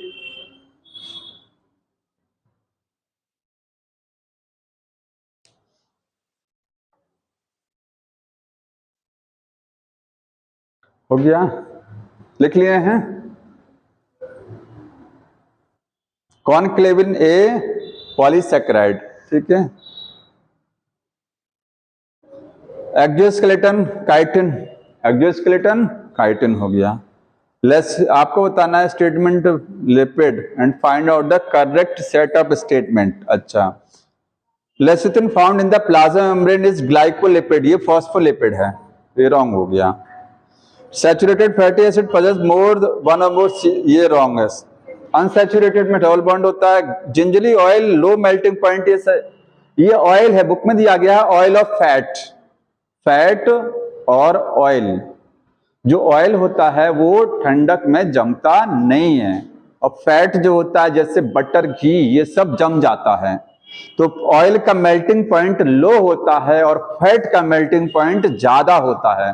उसको पिघलाने के लिए ज्यादा टेम्परेचर देना पड़ता है, जैसे बटर है, ठीक है। तो यहाँ पर जिंजरी ऑयल का एग्जांपल लिखा है, ये जिंजरी ऑयल है ना, इसका मेल्टिंग पॉइंट क्या है, लो है, remains oil as the winter. ठंडक में ये ऑयल ऑयल ही बना रहता है क्योंकि इसका मेल्टिंग पॉइंट क्या होता है, लो। ये लाइन सही है। Lipids are generally insoluble in water but soluble in the organic solvent, सही है, मैंने बताया था आपको। When fatty acid acidified with glycerol monoglyceride are formed, ये भी सही है। जब फैटी एसिड के साथ में ग्लिसरॉल जोड़ा जाएगा तो बनेगा या तो मोनोग्लिसराइड या डाई या ट्राई, डिपेंड करता है कितना फैटी एसिड जोड़ा जा रहा है। ये तीनों लाइनें सही हैं, ठीक है। ऊपर की दो गलत हैं, सी डी ई कहाँ गया, लास्ट वाले में है। समझ में आया? लास्ट वाला एक पेज और कर लीजिए, 6 पेज में टोटल फिनिश है, ज्यादा क्वेश्चन नहीं है इसमें। Dehydration reaction links the two glucose molecule to produce the glucose, ये what is the formula for the maltose, कोई दिक्कत नहीं है, बताएंगे। माल्टोज का फॉर्मूला क्या होगा, दो ग्लूकोज आपस में जुड़ करके बनाते हैं माल्टोज, तो C12H22O11, यही होगा ना। अच्छा, एक क्वेश्चन बताइए ऐसे, तो एक पॉलीसैकेराइड है, उसमें 10 जो है आपके पास में, एक पॉलीसैकेराइड में 10 ग्लूकोज जुड़ा हुआ है। कितना ग्लूकोज जुड़ा है, 10। उसका फॉर्मूला क्या होगा, इसी से संबंधित क्वेश्चन है ये, ठीक है। 10 ग्लूकोज जोड़ करके एक पॉलीसैकेराइड बना दिया गया, उसका फॉर्मूला क्या हो सकता है, जानते हैं, निकालना। देखिए 10 ग्लूकोज का मतलब एक ग्लूकोज C6H12O6, 10 जुड़ेगा तो 10 से मल्टीप्लाई, C60H120O60 हो गया। ये होना चाहिए, लेकिन ये फॉर्मूला नहीं रहेगा। क्यों? क्योंकि 10 ग्लूकोज जब आप जोड़ेंगे 10, तो कितने बॉन्ड बनेंगे बीच में? 9। ये तो पता होना चाहिए ना, ग्लाइकोसिडिक 9 रहेगा, तो 9 बॉन्ड बनाने के लिए 9 वाटर भी तो निकलेगा। एक ग्लाइकोसिडिक बनता तो एक H2O निकलता है ना, तो 9 वाटर निकलेंगे, सॉरी 9 वाटर यहां से निकल जाएगा, क्योंकि 9 बॉन्ड बनेगा 10 ग्लूकोज को जोड़ने के लिए। तो यहां से H2O कितना निकलेगा? 9, और 9 का मतलब 18, H18O9। हाइड्रोजन 18, ऑक्सीजन के 9 एटम को घटाने के बाद में जो फॉर्मूला बनेगा वो आएगा इसमें। समझ में आ रहा है? इसमें से आप 9 H2O को हटा देंगे, 18 हाइड्रोजन एटम और 9 ऑक्सीजन के एटम को हटाना पड़ेगा आपको।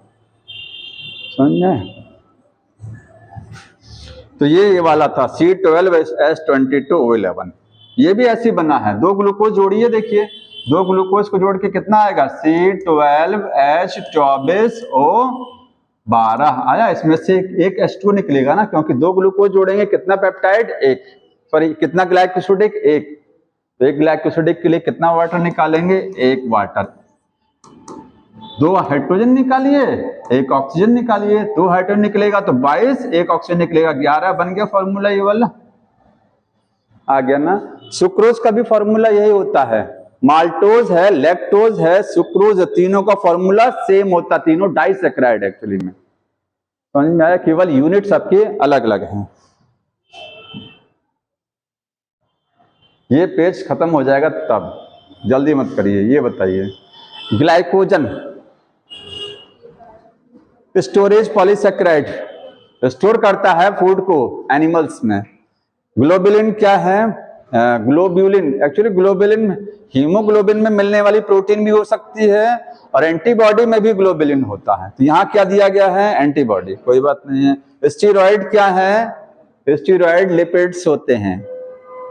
कोलेस्ट्रॉल किससे बनता है? स्टीरॉइड से, कॉम्प्लेक्स लिपिड हैं। तो ये क्या है? हॉर्मोन्स। अब देखिए यहाँ लिपिड नहीं लिखा है, तो आपको हार्मोन से मैच कराना पड़ेगा, क्योंकि हार्मोन जो हैं, कुछ हार्मोन स्टेरॉइड नेचर के होते हैं, जैसे टेस्टोस्टेरोन। वो हार्मोन कैसा है? स्टेरॉइड नेचर का। ज्यादातर हार्मोन प्रोटीन नेचर के होते हैं। हार्मोन वाले चैप्टर में पढ़ा ना कि कुछ हार्मोन कैसे हैं? फैट नेचर के हैं, लिपिड नेचर। तो इसीलिए आपको यही मैच ही कराना पड़ेगा। थ्रोम्बिन क्या है? थ्रोम्बिन क्या है? एक एंजाइम है, और एंजाइम क्या होता है? बायोकैटलिस्ट होता है। ठीक है, थ्रोम्बिन ब्लड क्लॉटिंग में मदद करता है ना, थ्रोम्बिन, याद आ रहा होगा। ये statement, cellulose is the polymeric polysaccharide, polymeric polysaccharide. Polymeric का मतलब जो पॉलीमर्स हैं, और पॉलीसैकेराइड ही समझ लीजिए। ठीक है, वो पॉलीसैकेराइड ही है। The building blocks of cellulose और ग्लूकोज दोनों सही है। सेलुलोज का बिल्डिंग ब्लॉक क्या है? यूनिट ग्लूकोज है। ठीक है, इसको लेकिन थोड़ा सा एक चीज देखना पड़ेगा। एक चीज होती है मोनोमेरिक, एक चीज होता है पॉलीमेरिक। हाँ, यहां ये कंफ्यूजन हो सकता है। जो वर्ड लिखा है इन्होंने ना पॉलीमेरिक, तो आप देख लीजिएगा, एक वर्ड होता है मोनोमेरिक, नोट कर लीजिएगा, उसको सर्च कर लीजिए क्या है। ये पॉलीमेरिक लिखा है, कहीं ऐसा ना हो कि ये आपको हेट्रो की बात कर रहा हो सकता है यहाँ पर ये हेट्रो। तो पॉलीमेरिक का जो मीनिंग होगा ना, उस मीनिंग को सर्च कर लीजिएगा, आपको पता लग जाएगा इसका answer. Which of the following bond is formed as a result of the carboxylic group of one amino? ये आपका ग्लाइकोसिडिक बॉन्ड बनता है। कौन सा बॉन्ड? एक है जो है, कहाँ गया, नहीं peptide bond, sorry amino acid है। एक अमीनो एसिड का कार्बोक्सिलिक ग्रुप, दूसरे का अमीनो ग्रुप, आपस में मिलकर के CONH बॉन्ड बनाएंगे, पेप्टाइड। समझ में आ रहा नहीं? ये एंजाइम वाला हो गया। एडेनिन क्या है? प्यूरिन। एंथोसाइनिन क्या है? पिगमेंट। और काइटिन क्या है? पॉलीसैकेराइड। कोडिन क्या है? अल्कलॉइड। ये बताइए, primary proteins are known as the polypeptide. जो प्राइमरी स्ट्रक्चर प्रोटीन की होती है वो सीधी होती है, उसी को बोलते हैं polypeptide, because they are linear chain, वो सीधी होती हैं। They are the polymers of peptide monomers, successive amino acid joint by peptide bond, they can assume many conformation. Primary structure को पॉलीपेप्टाइड्स भी बोलते हैं। Successive amino acids are joined by peptide. They are polymers of the peptide monomers. Actually में जो आपको एक question अभी मिला गया होगा जो प्राइमरी स्ट्रक्चर होती है, हालांकि वैसे तो आंसर इसमें ये होना चाहिए कि they are the polymer of the peptide, लेकिन पेप्टाइड मोनोमर कुछ नहीं है। पेप्टाइड बॉन्ड लिखता तो बात सही थी, ठीक है, कि पेप्टाइड बॉन्ड अगर ढेर सारे पेप्टाइड बॉन्ड आपस में जुड़े हुए हैं तो क्या बोलेंगे इसको, पॉलीपेप्टाइड। लेकिन इसका आंसर होगा they are the linear chains. ये चेन्स कैसी होती हैं, सीधी। प्राइमरी स्ट्रक्चर जो होती है, अभी क्वेश्चन आया था ना, प्राइमरी स्ट्रक्चर सीधी होती है तो उसको क्या बोलते हैं, पॉलीपेप्टाइड। तो ये आंसर इसमें होगा they are the linear chains, सीधी होती है। हाँ, successive amino acid joined by the peptide bond, क्या कह रहे हैं, तीसरा वाला।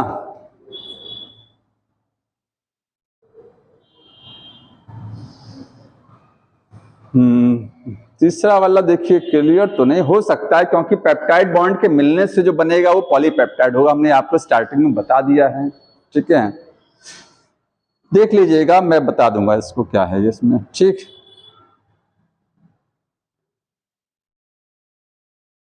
एक्चुअली में कंफ्यूजन इसने ये किया यहाँ पर ना, कंफ्यूजन ध्यान से लीजिएगा, लिखा है कि प्राइमरी प्रोटीन जो होती है, प्रोटीन की जो प्राइमरी स्ट्रक्चर, मेरे हिसाब से आंसर ये इसलिए होगा ये, क्योंकि यहां लिख रहा है प्राइमरी प्रोटीन्स को हम पॉलीपेप्टाइड्स कहते हैं।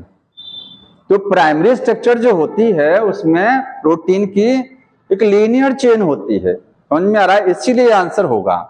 आप जो कह रहे हैं ये ठीक है, लेकिन यहां पर ध्यान दीजिएगा ना, आंसर चेक करिए क्या इसका हो सकता है, आंसर आपको यही मिलेगा। देखिए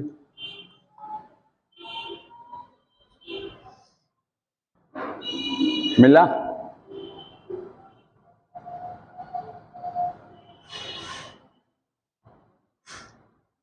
बस इसके बाद खत्म कर रहे हैं, समझ में आया, आप चेक करके बता दीजिए थोड़ा सा इसको।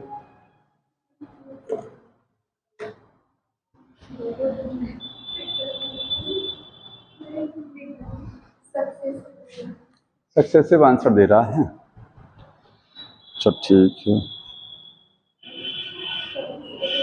देख लिया जाएगा क्यों आंसर है, लेकिन उसमें प्राइमरी लिखा हुआ था तो प्राइमरी स्ट्रक्चर के हिसाब से तो होना चाहिए लीनियर, कोई बात नहीं है। हालांकि मैंने स्टार्टिंग में आपको ये चीज बताई थी कि पॉलीपेप्टाइड का मतलब ही होता है कि जब ढेर सारे पेप्टाइड बॉन्ड आपस में जुड़े हों, तो उसके हिसाब से तो है, लेकिन थोड़ा सा इसमें वो प्राइमरी प्रोटीन्स लिख दिया है, ठीक है, बता दिया जाएगा, कोई बात नहीं। तो बाकी नेक्स्ट टाइम और कुछ पूछना हो तो बताइए। एक टॉपिक बच्चा है एंजाइम, वो लास्ट टाइम, अगली बार उसको, कल तो छुट्टी है, परसों खत्म कर दिया जाएगा, ठीक, और टेस्ट के लिए पढ़ते रहिए।